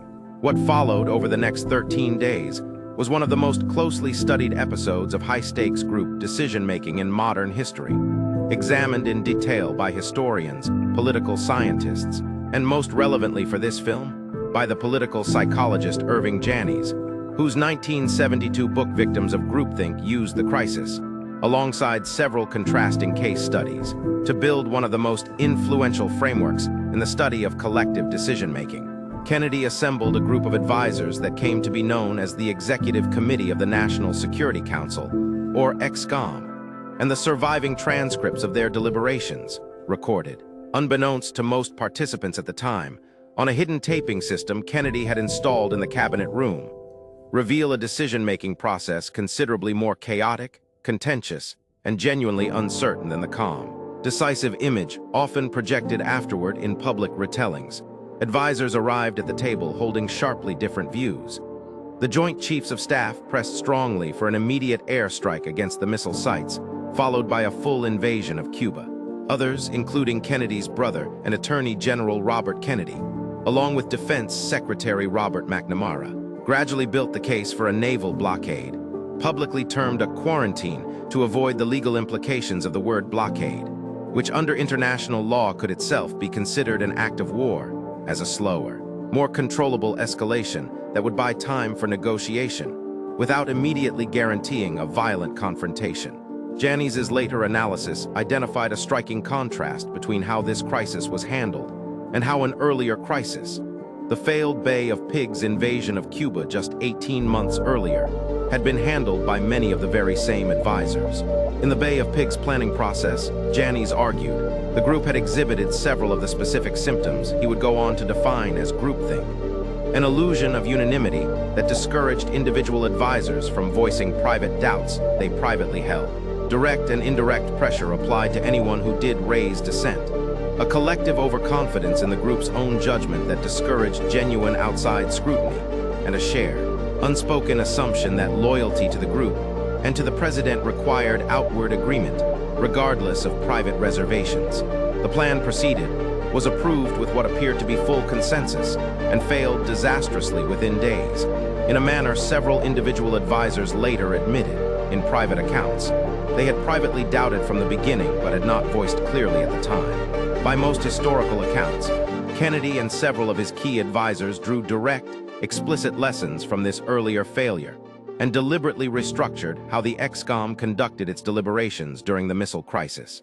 Kennedy reportedly absented himself from a number of the group's working sessions specifically because his presence, as president, tended to narrow the range of options advisors felt comfortable proposing, a recognition that hierarchy itself can quietly suppress exactly the dissenting information a leader most needs to hear, since subordinates calibrate their stated opinions, consciously or not, to what they believe a powerful person in the room wants to hear. Robert Kennedy, in his own later account of the crisis, described deliberately playing something close to a devil's advocate role at several points, pushing the group to continue examining options it had begun to treat as settled, and encouraging other participants to voice reservations that group momentum was starting to steamroll past. The group's eventual decision, the naval quarantine, combined with a carefully calibrated diplomatic channel that ultimately produced a negotiated resolution, including a private, initially secret agreement to remove American Jupiter missiles from Turkey in exchange for the Soviet withdrawal from Cuba, is now generally regarded by historians as a considerably more measured and effective response than the immediate military strike originally favored by several senior military advisors, an option that many later analyzes, drawing on subsequently declassified information about the actual state of Soviet forces in Cuba at the time, suggest could plausibly have triggered exactly the catastrophic escalation the entire crisis was trying to avoid. It would be a mistake and a distortion of the genuinely uncertain historical record to present this outcome as an inevitable triumph of good process over bad. Several historians studying the crisis, including scholars who gained access to Soviet-side records after the Cold War ended, have pointed out that a considerable amount of the outcome depended on factors outside anyone's deliberate control, including, notably, a decision made independently by a Soviet submarine officer, Vasily Arkhipov, who during a separate, extremely tense incident involving a Soviet submarine being depth-charged by American ships near the quarantine line, refused to authorize the launch of a nuclear torpedo that two of his fellow officers on board were prepared to fire, a decision that several historians now regard as having plausibly prevented the crisis from escalating into open nuclear conflict through an entirely different channel than the diplomatic one unfolding in Washington. Good process, in other words, improved the odds of a good outcome considerably. It did not, by itself, guarantee one, a distinction the Stoics examined earlier in this film would have recognized immediately, and insisted on stating plainly rather than glossing over for the sake of a tidier story. What Diogenes' broader research, developed from this and several other historical case studies, offers to anyone responsible for group decisions is a specific, practical checklist for recognizing when a group's process has begun to drift toward groupthink rather than genuine deliberation, an unquestioned assumption of the group's own inherent morality or competence, direct or indirect pressure on members who express doubt, self-censorship by individuals who privately hold reservations but choose not to voice them, and a resulting illusion of unanimity that everyone in the room mistakes for genuine, tested agreement rather than the simple absence of anyone willing to speak first. The remedy Diogenes proposed, drawn substantially from what actually appeared to change between the Bay of Pigs and the missile crisis, involves deliberately assigning someone the explicit role of critical evaluator or devil's advocate, actively welcoming outside experts who have no stake in the group's prior commitments, encouraging subgroups to deliberate separately before reconvening to compare conclusions, and perhaps most difficult to implement in practice, a leader who deliberately withholds their own preference until subordinates have had genuine room to state theirs without already knowing which answer would please the person in charge. This is, in a real sense, an institutional version of the same discipline Munger would later formalize for individual judgment, discussed in an upcoming chapter. The deliberate construction of the strongest possible case against one's own favored conclusion, before allowing that conclusion to be acted upon. What the Cuban Missile Crisis demonstrates, at a scale with genuinely civilizational stakes, is that this discipline is even more fragile and even more essential when it has to survive contact with an entire room of people, each one susceptible to exactly the same social pressures toward premature, comfortable consensus that Diogenes, examined earlier in this film, spent his life trying to train himself out of, alone, in his jar in the Corinthian sun. We turn now, after several centuries and several continents of philosophical inquiry into how a person ought to decide, to a very different kind of evidence, not the wisdom of sages, but the data of laboratories, where two psychologists in the 20th century set out to measure, with scientific precision, exactly where and how the human mind's decision-making machinery tends to fail. In the late 1960s, at the Hebrew University of Jerusalem, two psychologists began a collaboration that would eventually reshape economics, medicine, law, and public policy. An unusual outcome for a partnership that began, by both men's later accounts, almost as an argument. Daniel Kahneman was teaching a course on the applications of psychology, and Amos T. Tversky, a brilliant and famously sharp-tongued mathematical psychologist, was invited to give a guest lecture on a body of research, suggesting that human beings are, in fact, quite good intuitive statisticians. Kahneman was skeptical. He suspected, from his own experience and from mistakes he had noticed in his own reasoning, that the opposite was closer to the truth, that human intuition about probability was not naturally sound, but was instead subject to a set of specific, systematic, and predictable errors. What followed was one of the most productive collaborations in the history of the social sciences, conducted by both men's descriptions in later interviews, in a spirit of genuine playfulness, sitting together for hours, inventing small experimental questions, testing them on each other and on colleagues, arguing about the results, and gradually mapping a territory that had previously belonged almost entirely to philosophers making educated guesses. Kahneman would later win the Nobel Memorial Prize in Economic Sciences in 2002 for this body of work. Tversky, who had died in 1996, was ineligible, since the prize is not awarded posthumously, though Kahneman has consistently and publicly credited the work as a full partnership, describing Tversky in his Nobel lecture, and in his later writing as the more brilliant half of the collaboration.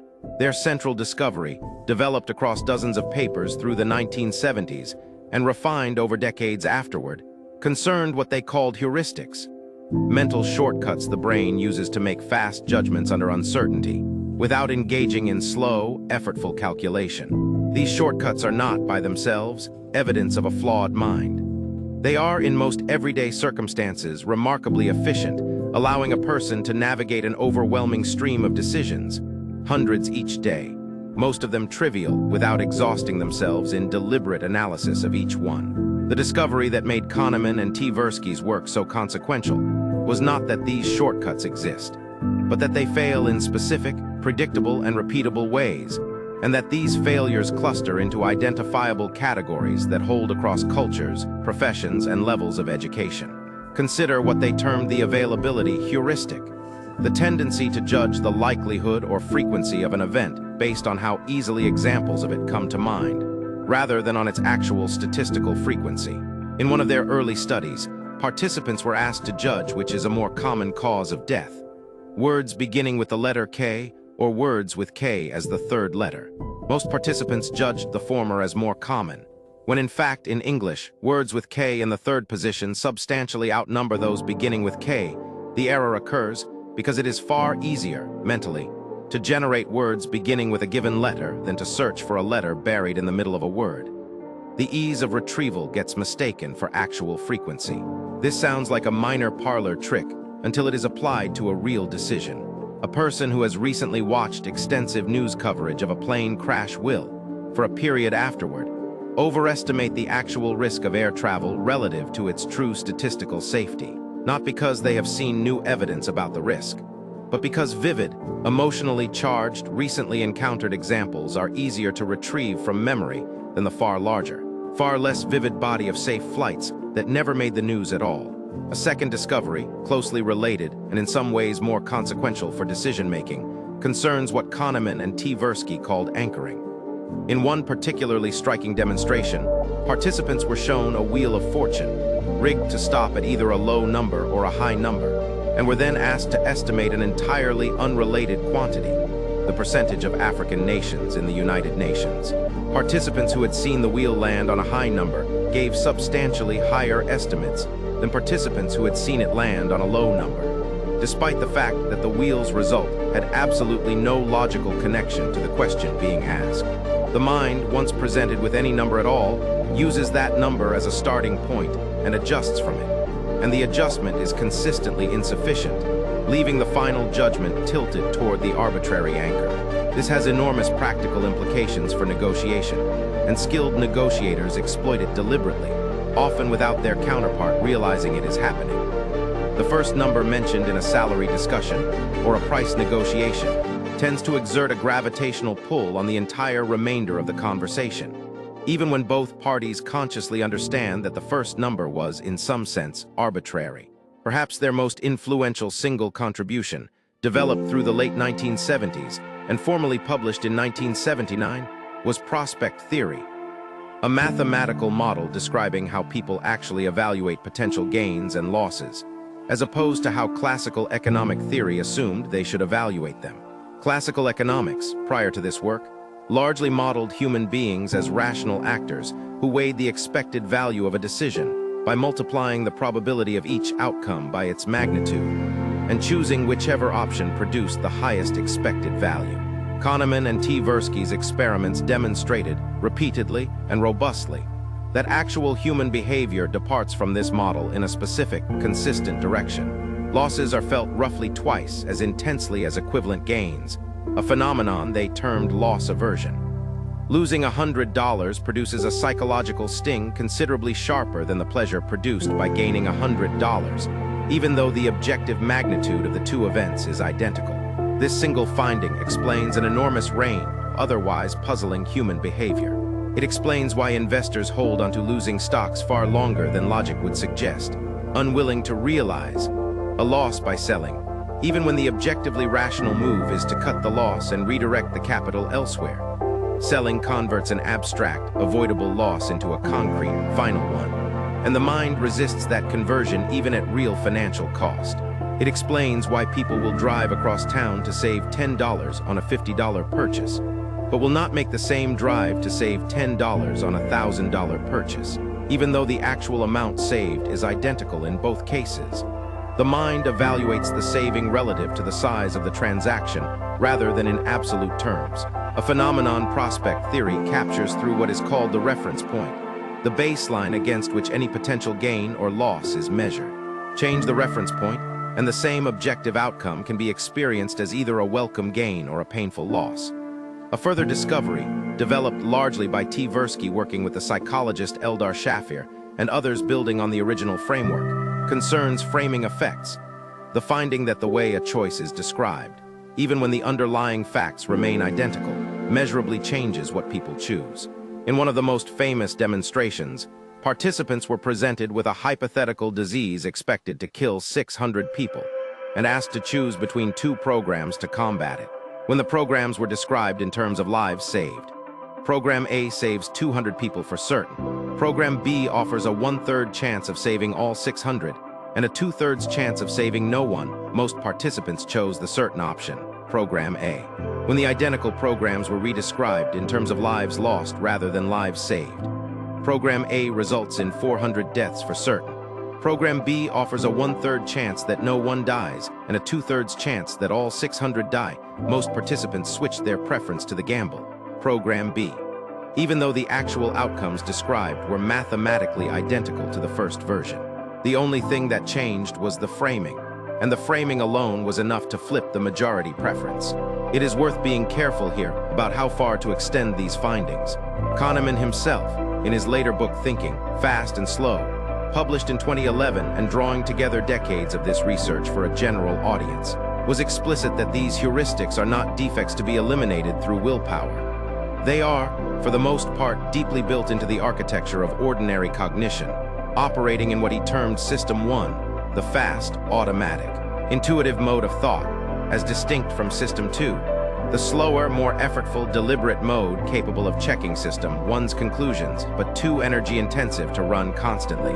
The goal, in Kahneman's own framing, was never to somehow eliminate System 1 or replace intuition entirely with calculation. That would be both impossible and, for the vast majority of ordinary daily decisions, wildly inefficient. The goal was narrower and more achievable, to learn to recognize the specific circumstances in which System 1's shortcuts are most likely to produce systematic error. High stakes, unfamiliar situations, strong emotional arousal, situations involving probability and statistics. which the intuitive mind handles particularly poorly, and to deliberately slow down and engage system 2 specifically in those recognizable circumstances, rather than trusting intuition uniformly across every kind of decision. It should also be said, in the interest of intellectual honesty, that this body of research has itself been the subject of serious scientific scrutiny in the years since it was first published, particularly during what psychology now calls its replication crisis, a broader reckoning within the field concerning how reliably certain classic findings reproduce under renewed testing. Some specific effects within the heuristics and biases tradition have held up robustly across replication attempts. Others have proven more fragile or more dependent on specific experimental conditions than early enthusiasm suggested. Kahneman himself, notably, was one of the more prominent and self-critical voices within psychology calling for more rigorous replication standards, publicly revising his confidence in certain adjacent findings, particularly some claims from social priming research that he had cited approvingly in earlier writing. Once later, larger studies failed to reproduce the original results. This willingness to publicly update a stated position in light of new evidence is, itself, perhaps the most direct demonstration available of the very discipline this entire film has been describing, the capacity to separate the desire to be right from the discipline of actually being right, even when the two point in different directions. The practical inheritance of this body of work, for anyone trying to decide well, is a kind of humility that the ancient philosophers would likely have recognized, dressed in modern statistical language. Socrates spent his life demonstrating that people believe they understand things they have never actually examined. Kahneman and Tversky spent theirs demonstrating something adjacent but distinct, that even careful, intelligent, well-educated people, examining a question directly and in good faith, will still fall into specific, mappable, predictable patterns of error, because those patterns are wired into the basic architecture of ordinary human cognition, rather than arising from laziness or stupidity. But there is a further complication to this picture, one that has less to do with the structure of judgment itself and more to do with a simpler, almost physical fact, that the machinery producing every decision examined so far is housed inside a body, and that body has limits. In 2011, a team of researchers led by Shai Danziger published a study, based on records from Israeli parole boards, that has since become one of the more widely cited, and, it should be said, one of the more carefully scrutinized and debated findings in the psychology of decision-making. Examining over 1,000 parole board rulings across 10 months, the researchers found a striking pattern. The likelihood that a judge granted parole was dramatically higher at the beginning of the day's session, and immediately after each of the 2 food breaks built into the court's schedule, hovering near 65% at those points, and then declined steadily across each session, approaching nearly 0 by the time a break arrived, before jumping back up once the judges had eaten and rested. The most obvious factors one might expect to explain parole decisions: the severity of the original offense, the length of the sentence already served, whether the prisoner had participated in rehabilitation programs, did not explain this pattern nearly as well as simple position in the day's docket. A prisoner with a genuinely strong case for release, appearing late in a session before a break, appeared to fare measurably worse than a similar prisoner appearing at the session's start, not because the judge had changed their mind about the merits of the case, but because the judge's capacity for the kind of effortful, careful weighing a favorable ruling requires had been gradually worn down by the sheer accumulated volume of decisions already made that day. This later research has itself become a genuine case study in the very discipline this film has been arguing for: the willingness to update belief in light of new evidence, even uncomfortable evidence, and even when that evidence complicates a memorable and appealing story.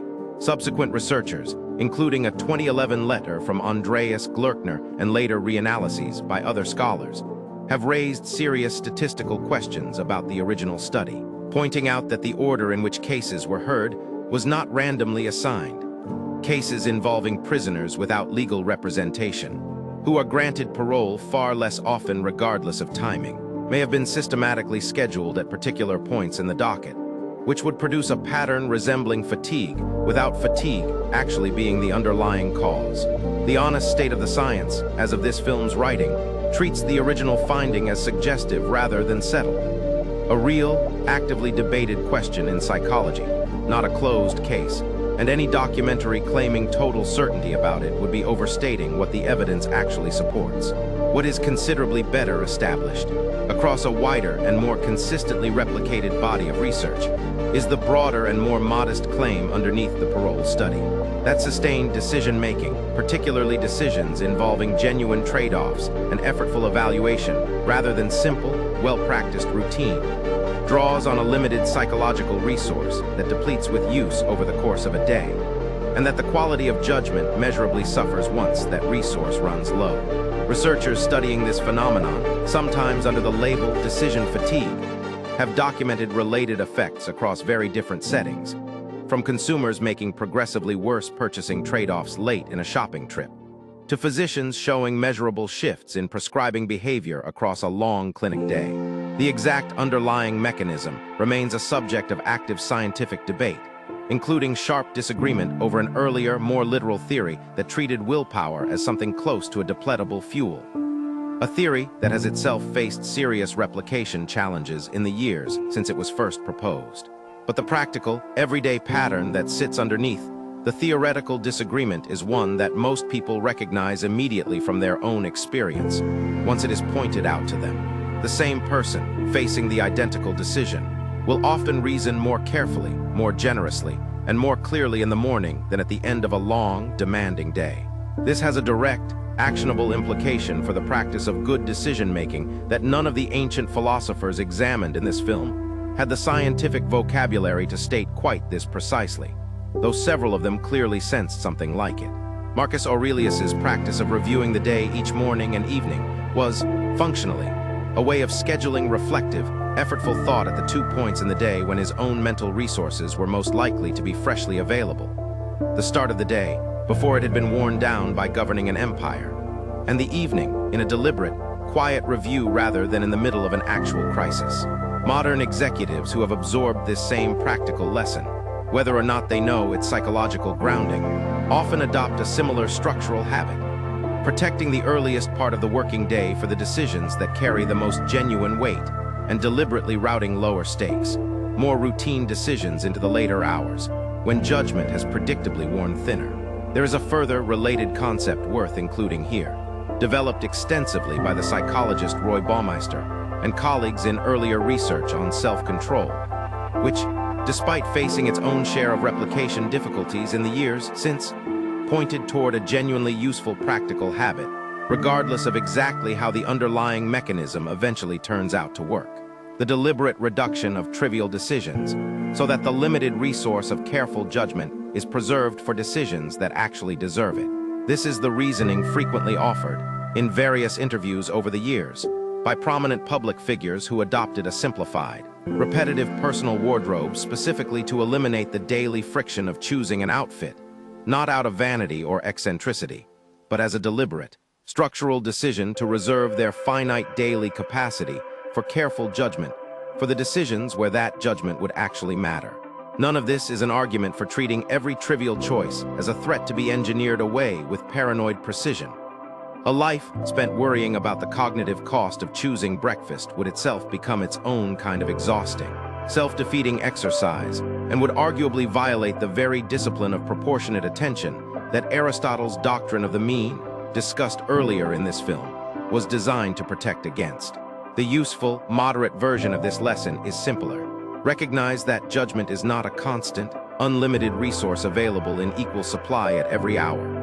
Protect the hours when it runs highest for the decisions that genuinely deserve that quality of attention, and treat exhaustion, your own.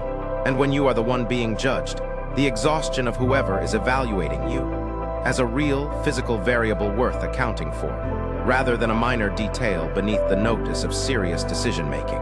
There is a line, often attributed loosely to the psychologist Abraham Maslow, warning that to a man with only a hammer, everything looks like a nail. Charlie Munger, the longtime business partner of Warren Buffett and vice chairman of Berkshire Hathaway for over 4 decades, built much of his personal philosophy of decision-making around avoiding exactly this trap. And he did so with a rigor that turned a casual observation into something closer to a discipline. Munger's own path to this philosophy is worth understanding, because it was not a straight line. Born in Omaha, Nebraska in 1924, he trained originally as a lawyer, earning a degree from Harvard Law School after an unconventional path that included service as a meteorologist in the Army Air Corps during the Second World War. And he spent years practicing law before gradually shifting his attention toward investing, eventually closing his law practice entirely to focus on it. This background matters because Munger frequently credited his effectiveness as an investor not to any specialized training in finance or economics, but precisely to the breadth of disciplines he had exposed himself to across a wandering intellectual life. Law, which trained him to examine evidence and argument with adversarial rigor. Physics, which he read extensively on his own. Biology, psychology, history, and mathematics, none of which he studied formally as an investor, but all of which he mined deliberately and systematically for tools of thought. The concept Munger is most associated with, what he called a latticework of mental models, was laid out most explicitly in a 1994 talk he gave to a business school class at the University of Southern California, later published as an essay and expanded in various speeches over subsequent decades. His central claim was direct, and at the time, somewhat unusual for a man of his stature in the investment world, that no single discipline contains enough tools by itself to reliably explain and predict human affairs, and that a person who has only mastered one discipline, economics, say without any real grounding in psychology, will consistently misjudge situations that require insight from a field they never study. Munger's remedy was not to become a formal expert in every field, an impossible task for any single lifetime, but to identify and internalize the small number of genuinely foundational, high-utility models from each major discipline, perhaps 80 or 90 models total, by his own rough estimate, covering the most important ideas from physics, biology, psychology, economics, mathematics, and engineering, and to hold them together, cross-referenced, so that when a real decision arose, several different disciplinary lenses could be brought to bear on it simultaneously, rather than relying on whichever single lens happened to be closest at hand. Munger illustrated the danger of relying on a single model with a memorable example concerning incentives, a subject he returned to repeatedly across his public talks, because he considered it dramatically underweighted in how most people actually reasoned about the world. He liked to describe, in various versions across different speeches, an episode involving the courier company Federal Express, whose central overnight sorting hub could only function properly if the night shift finished loading planes on time, and whose management, after various attempts to fix chronic lateness through better instructions and increased supervision, discovered that the actual root cause was a compensation structure that paid workers by the shift rather than by the completed job, meaning that a slower shift, paradoxically, was more profitable for individual workers than a fast one. Once management changed the incentive to pay by the completed job rather than by hours worked, the lateness problem largely disappeared, almost overnight. Munger's point in retelling this story was not narrowly about logistics. It was that a huge proportion of human behavior that looks, on the surface, like a problem of competence, communication, or character is actually, underneath, a problem of incentive structure, and that a decision-maker who habitually reaches first for psychological or moral explanations, while ignoring the underlying incentives actually in play, will misdiagnose the problem and apply the wrong fix, no matter how well-intentioned the fix might be.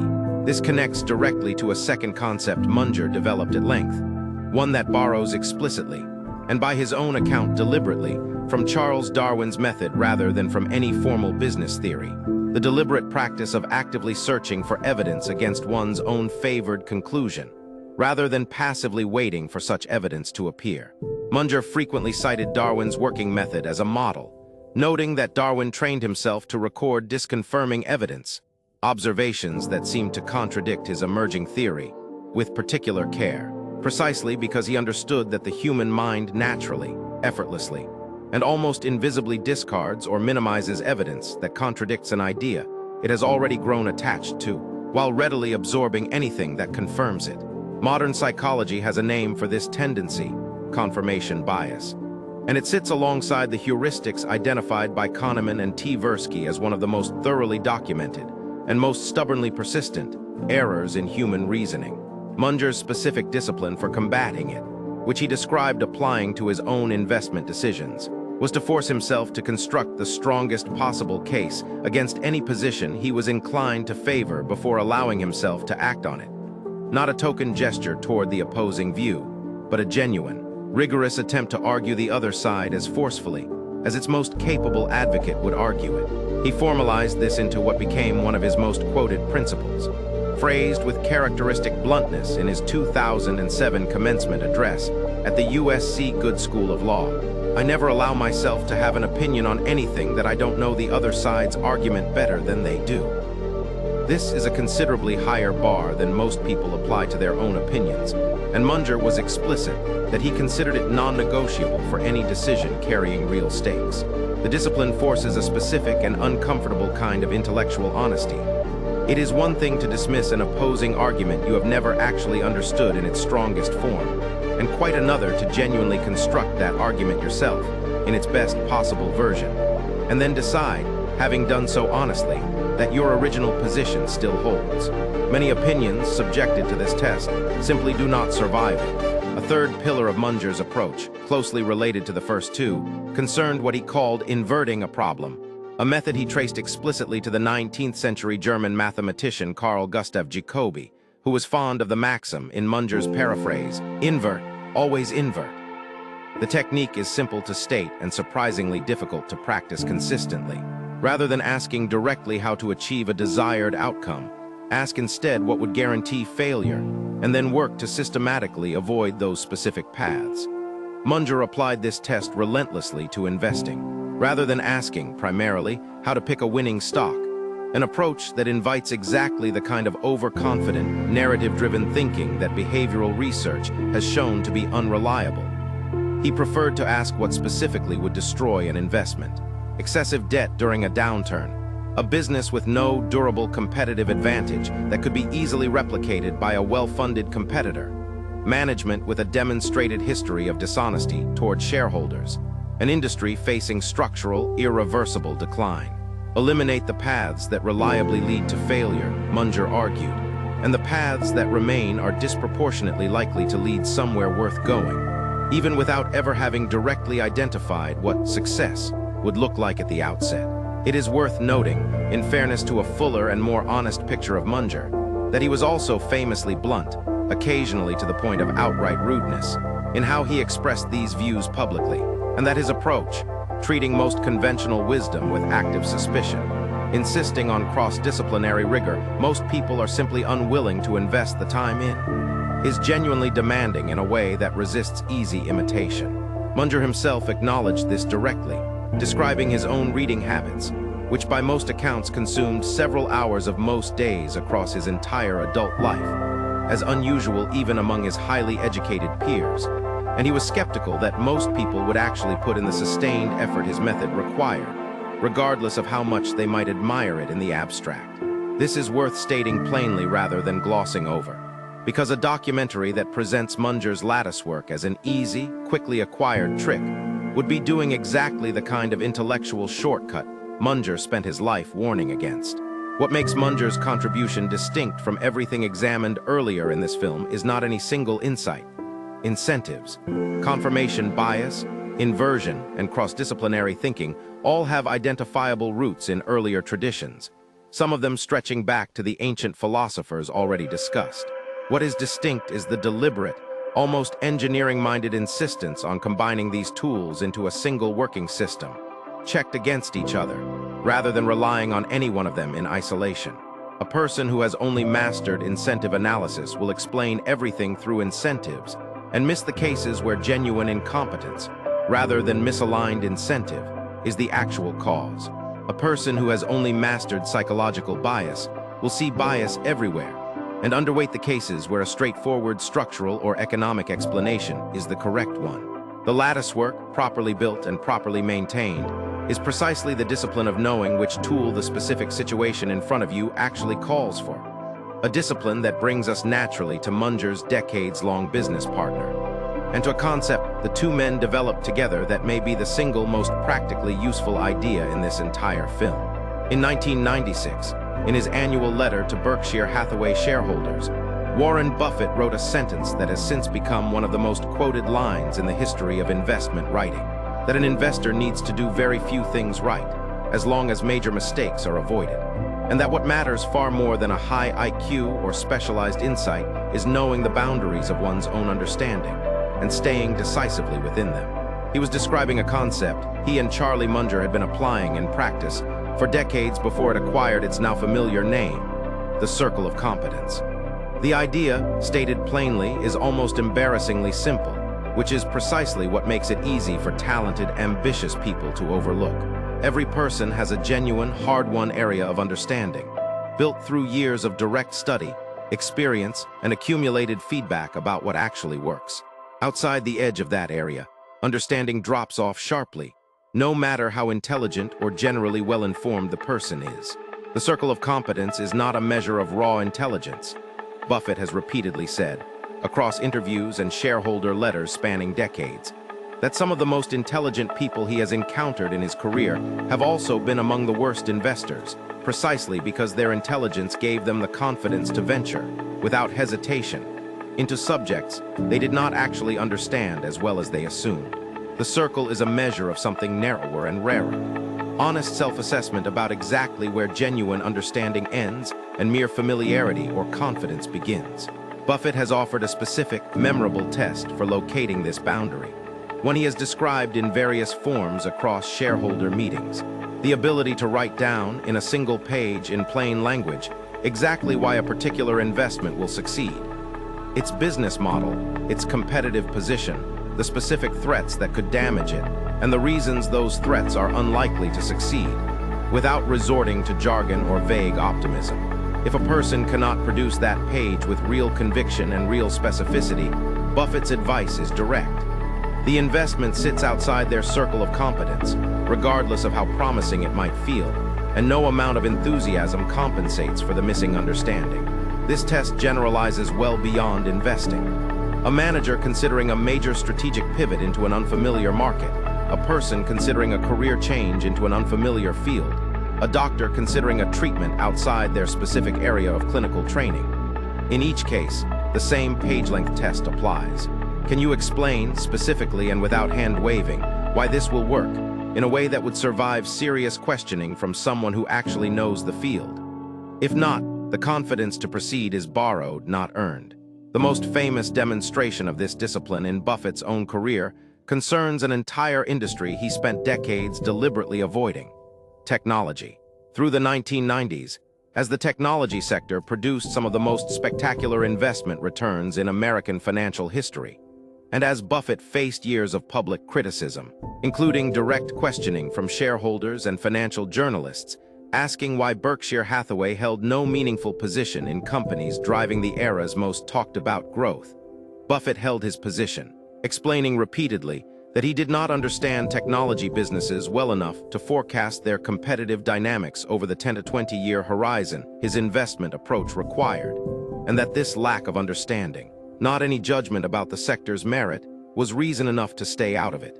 This discipline meant missing genuine opportunities during the internet boom of the late 1990s. It also meant Berkshire Hathaway was almost entirely insulated when the dot-com bubble collapsed in 2000 and 2001, wiping out enormous value across a sector Buffett had simply declined to enter, not because he had correctly predicted the crash, but because he had correctly identified the limits of his own understanding years earlier, and had refused to act outside them regardless of the social and financial pressure to do so. It is worth being precise and fair about how this played out over the following decades, because a documentary aiming for real honesty should not simplify Buffett's record into an uncomplicated success story. Berkshire Hathaway's later, substantial investment in Apple, beginning in 2016, is frequently misdescribed as a reversal of Buffett's long-standing avoidance of technology.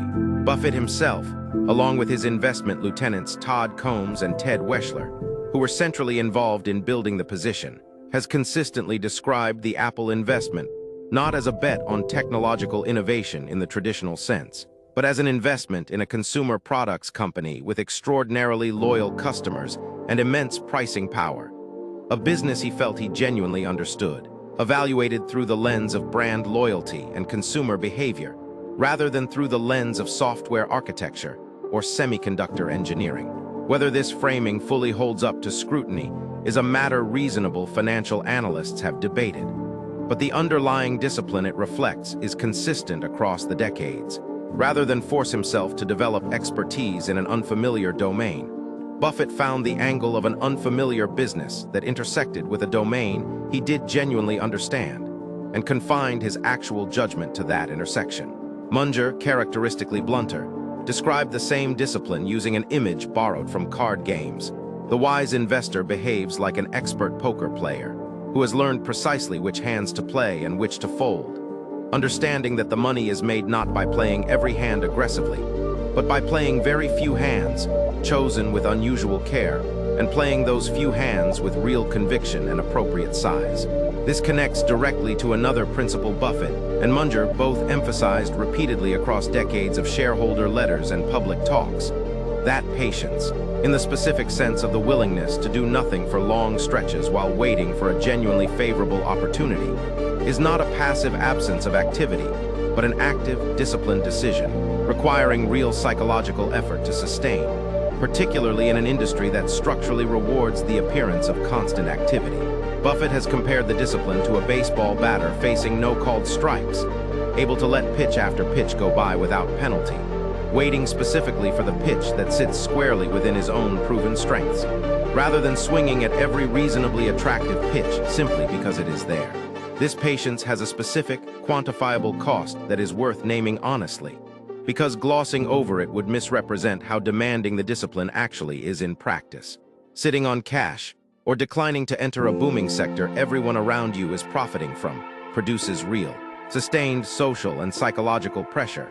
The sensation of watching other people succeed at something you have deliberately chosen not to attempt, sometimes for years at a stretch, while facing genuine uncertainty about whether your restraint reflects wisdom or simply an outdated framework that has stopped working. Buffett endured exactly this pressure during the late 1990s, when Berkshire Hathaway's stock price underperformed the broader market for a sustained period, and shareholders and journalists openly questioned whether his approach had become obsolete in a new economic era. The discipline of the circle of competence, applied honestly, requires tolerating this kind of sustained, public doubt, which is precisely why it remains rare even among people who understand the concept intellectually and could describe it accurately if asked. There is a final piece of this philosophy worth including, because it connects Buffett and Munger's practical business discipline back to the oldest thread running through this entire film: the Socratic recognition that knowing the limits of one's own knowledge is itself a form of wisdom, rarer and more valuable than the accumulation of additional facts.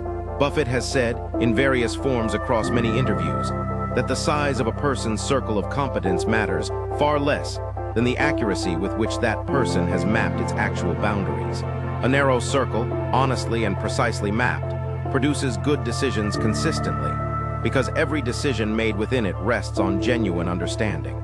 A wide circle, inaccurately mapped, a person who believes they understand far more than they actually do, produces the appearance of broad capability while quietly accumulating exactly the kind of overconfident, unexamined decisions that Socrates spent his life in the Athenian marketplace trying to expose, that Kahneman and Tversky spent their careers in the psychology laboratory trying to measure, and that Munger spent his life trying to guard against through the deliberate, disciplined construction of a mind, stocked with more than one tool. There is a smaller, more personal piece of decision-making wisdom worth including here, from a man who never called himself a philosopher, but who applied a version of this same discipline to the ordinary, unglamorous decisions of his own daily life, and who was generous enough to write down his method in a letter that has since become one of the most practically useful documents in the entire history of decision-making advice.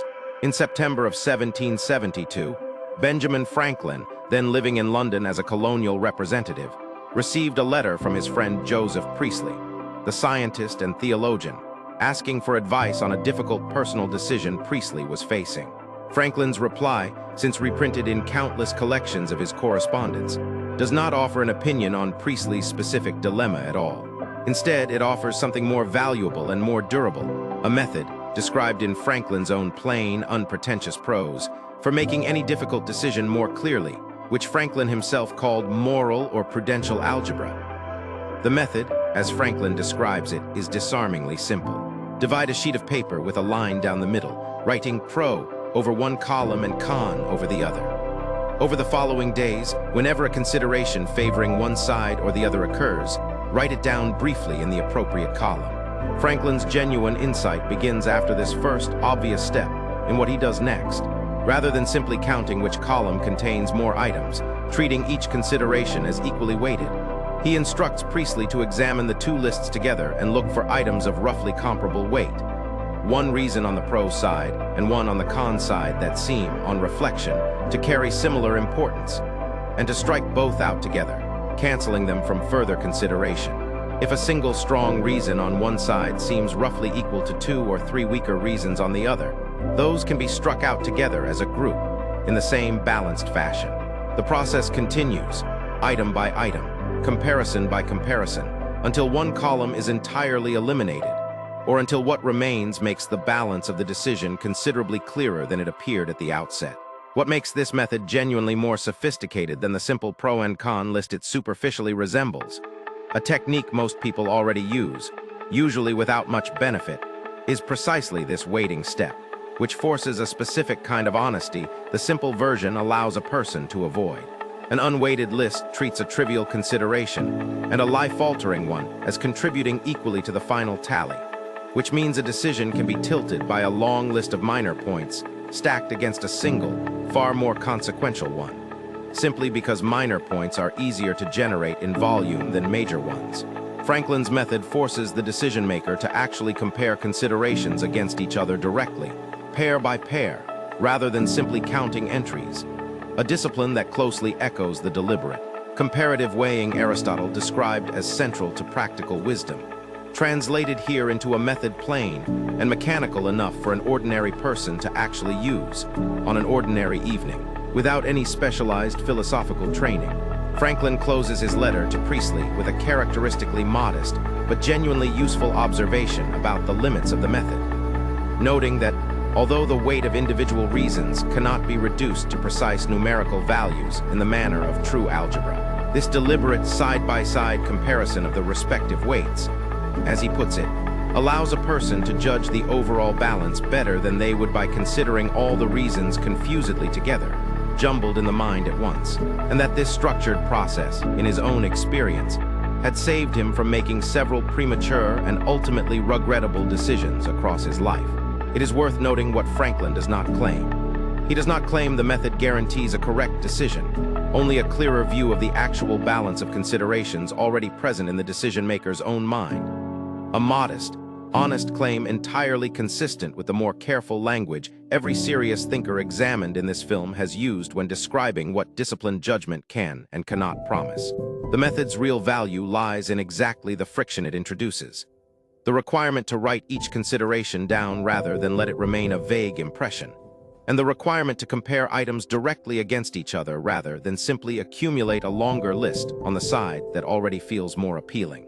Both steps interrupt precisely the kind of frictionless, intuitive judgment that Kahneman's research, examined earlier in this film, has shown to be so reliably vulnerable to framing, availability, and anchoring, a consideration that feels emotionally vivid and urgent, when actually written down and placed directly beside a competing consideration that feels quieter, but is, on reflection, genuinely more important, often loses some of its outsized influence over the final decision, not because the vivid consideration was wrong to include, but because writing it down and holding it up directly against its true weight rather than its felt urgency restores it to its actual proportional place in the decision as a whole. From this careful individual discipline of self-knowledge, we now widen the lens and ask what all of this actually looks like, applied not by philosophers or investors in isolation, but by ordinary people in the ordinary rooms, boardrooms, kitchens, hospital corridors, negotiating tables,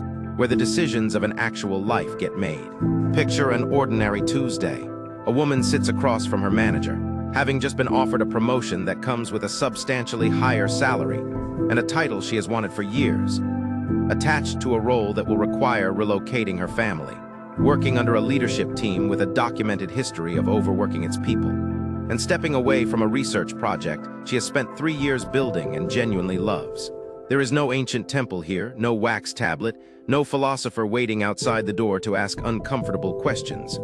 There is a laptop, a half-finished cup of coffee, and 48 hours to give an answer.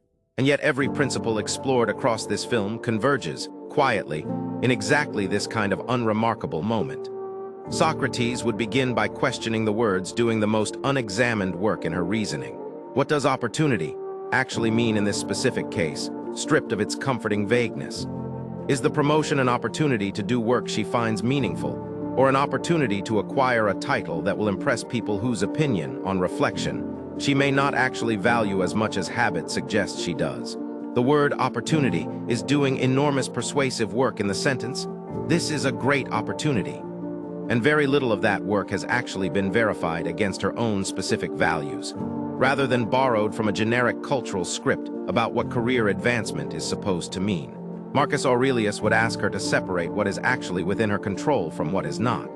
She cannot control whether the new leadership team changes its habits, whether the relocation disrupts her children's schooling in ways she cannot fully predict, or whether the research project would have succeeded even if she stayed. She can control the clarity and honesty of the decision-making process itself, and the discipline of her own response once the decision, whichever way it goes, produces consequences she did not fully anticipate. The Emperor's method offers her something specific here. Write it out honestly before deciding, not to persuade herself of a predetermined answer, but to see the shape of her own actual reasoning laid out where it can be examined, rather than left to circle privately, unexamined, in the anxious hours before the deadline. Seneca would ask a blunter question. What is this decision actually going to cost her in the only currency that cannot be replenished? Not salary, which can always, in principle, be earned again in some other form. Time with her children during years she will not get back. Depth of focus on the research she has already invested 3 years into, an investment that a new role would likely orphan, unfinished, for someone else to eventually pick up or abandon. Seneca is not arguing in this hypothetical that the promotion is automatically the wrong choice. Sometimes a more demanding role is exactly the right use of a finite life, if approached with clear eyes rather than borrowed enthusiasm. He is insisting that the actual time cost be counted honestly, in the same careful way she would count money, rather than waved away as an abstraction too uncomfortable to look at directly. Sun Tzu would ask her to assess the terrain honestly before committing. What does she actually know about this leadership team's documented pattern of overworking employees, beyond the vague reputation that circulates informally in hallway conversation? Has she gathered real intelligence, spoken directly to people who have worked under this specific team, rather than relying on second-hand impression? Or is she about to commit to unfamiliar terrain based on incomplete information, the exact error his text warns against most consistently? And critically, is this decision reversible if the new terrain proves hostile? Or is it the kind of committed, difficult-to-retreat-from position that deserves an extra measure of caution before the first step is taken? Diogenes would ask the most uncomfortable question of all, and ask it without any softening. Strip away, for a moment, every external marker attached to this decision: the impressiveness of the new title to people at dinner parties, the status implied by a higher salary, the sense of having been chosen and validated by people she respects. With all of that stripped away, does the actual daily work of the new role still appeal to her? Or has the appeal been manufactured almost entirely by the social signals surrounding the offer, rather than by the substance of what she would actually be doing, most hours, most days, for the years the role would occupy? Confucius would ask her to consider the web of relationships this decision actually touches, rather than evaluating it as an isolated transaction between herself and her employer. What does she owe her research collaborators, who have built 3 years of work alongside her and who will be affected, concretely, by her departure? What does she owe her children, whose own social world and stability the relocation would disrupt? And how should that specific weighted claim be balanced, not dismissed, not allowed to override everything else automatically, but genuinely weighed against her own professional ambition? Confucius offers no simple formula for resolving this tension. He insists only that it be recognized honestly as a real tension between real, legitimate claims, rather than resolved by pretending one side of it does not exist. Kahneman and Tversky would ask her to notice the specific psychological traps most likely to be distorting her judgment in this exact moment. Is the framing of the offer, presented, most likely, in terms of what she stands to gain by accepting rather than what she stands to lose by accepting, quietly tilting her toward a more favorable view of the risk involved than a neutral framing would produce, is the vividness of imagining herself succeeding in the new role, a scenario her mind can construct easily and pleasurably, crowding out the harder, less vivid, but statistically more relevant question of how similar transitions have actually gone for other people in comparable circumstances, is the anchor of the higher salary number, sitting prominently in her mind, distorting her assessment of every other factor in the decision, the way an arbitrary number on a wheel of fortune distorted unrelated judgments in the original experiments. Munger would ask her to invert the problem entirely. Rather than asking what would make this decision succeed, what would guarantee it fails? A leadership team that does not change its stated habits despite promises made during recruitment. A research project abandoned midstream that never gets properly resolved by anyone. A family relocation that arrives at exactly the wrong developmental moment for one of her children.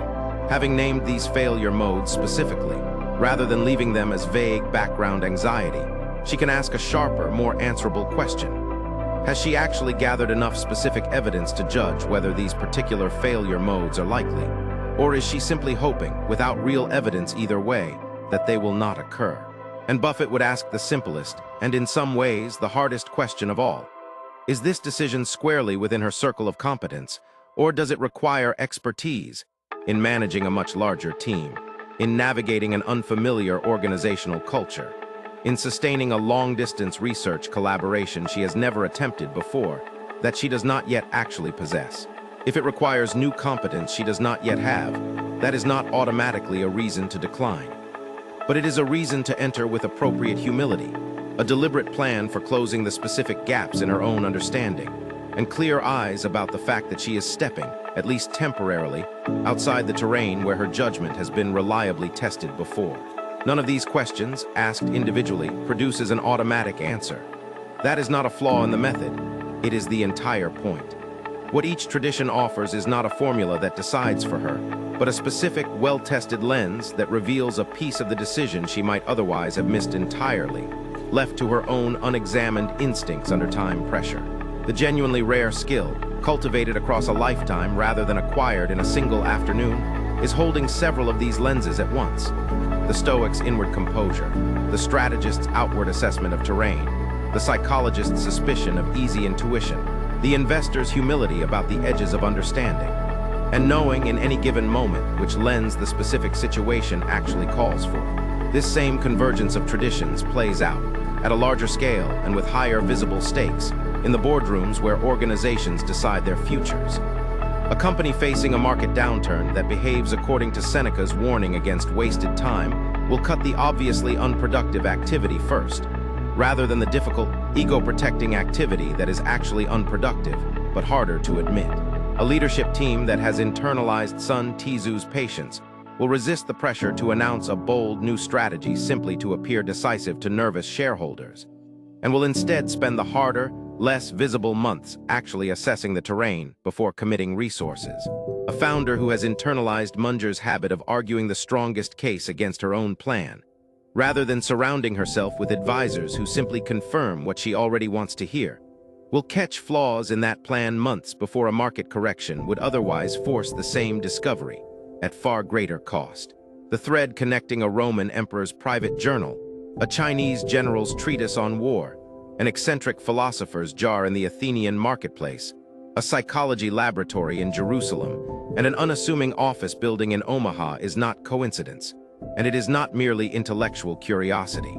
It is the recurring, independent discovery, arrived at by serious thinkers working in total isolation from one another across 2,500 years, that the human mind does not decide well by default.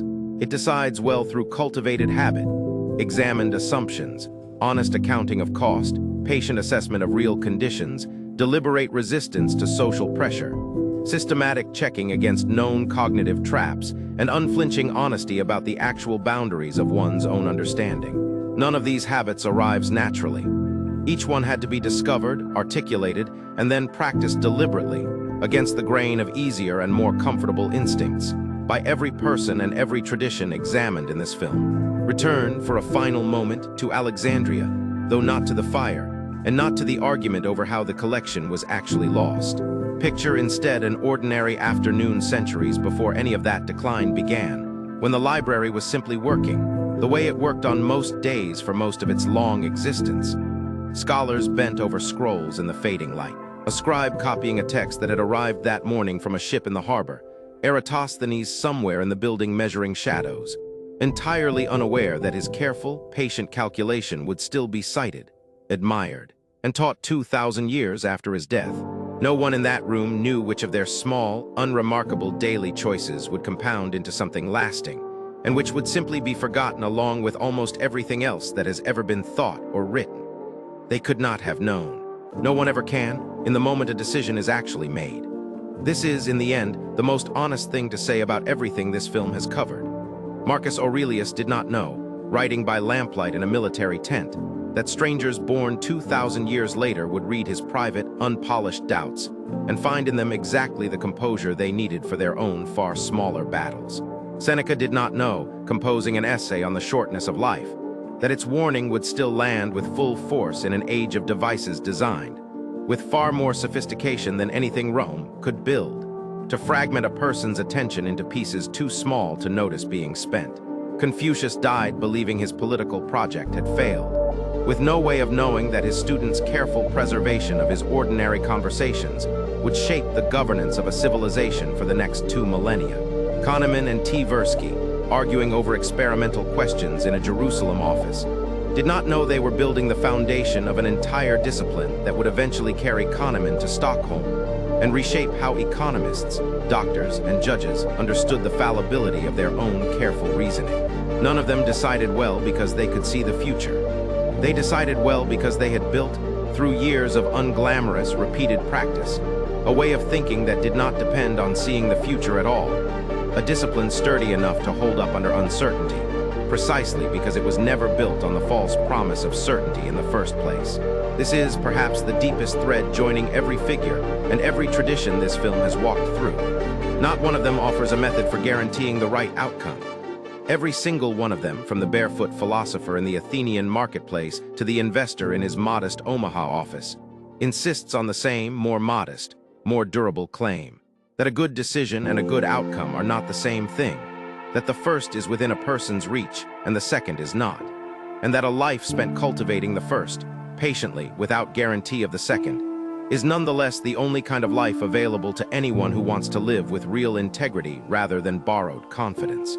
There is no dramatic conclusion to offer here, no final formula that resolves everything examined across these hours into a single closing instruction.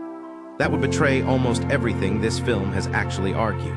What remains, instead, is something closer to an invitation. The same invitation Socrates extended to every merchant and general and poet he stopped in the Athenian marketplace over 2,000 years ago, to look honestly at the assumptions quietly running your own decisions, long before the next difficult choice arrives, and there is no longer time to look at all. Somewhere right now, a scroll is still being copied, a ledger is still being kept, a journal is still being written by lamplight, by someone who does not yet know which of tonight's small, careful, unremarkable words will still be doing their quiet work centuries from now. The library never really closes. It only waits for the next person willing to walk in, sit down, and think clearly before they choose.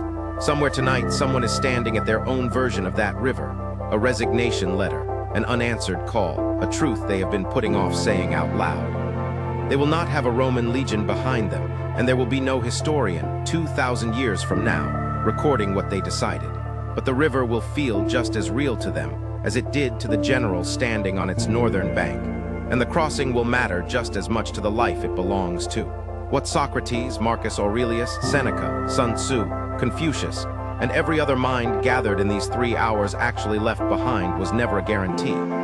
It was a discipline, the same one, discovered again and again in different centuries, in different languages, by people who never met each other and never read each other's work. Question what you assume. Separate what you control from what you don't. Spend your time as though you will never get it back because you won't. Know the edges of what you actually understand and stay inside them. None of it promises the outcome will be good. All of it promises the choosing will be clear. The shelves of this library are far from empty. There are other rooms, other centuries, other minds still waiting to be walked through, and the door, as always, is open for whenever you're ready to return. Until then, walk gently and choose well. End.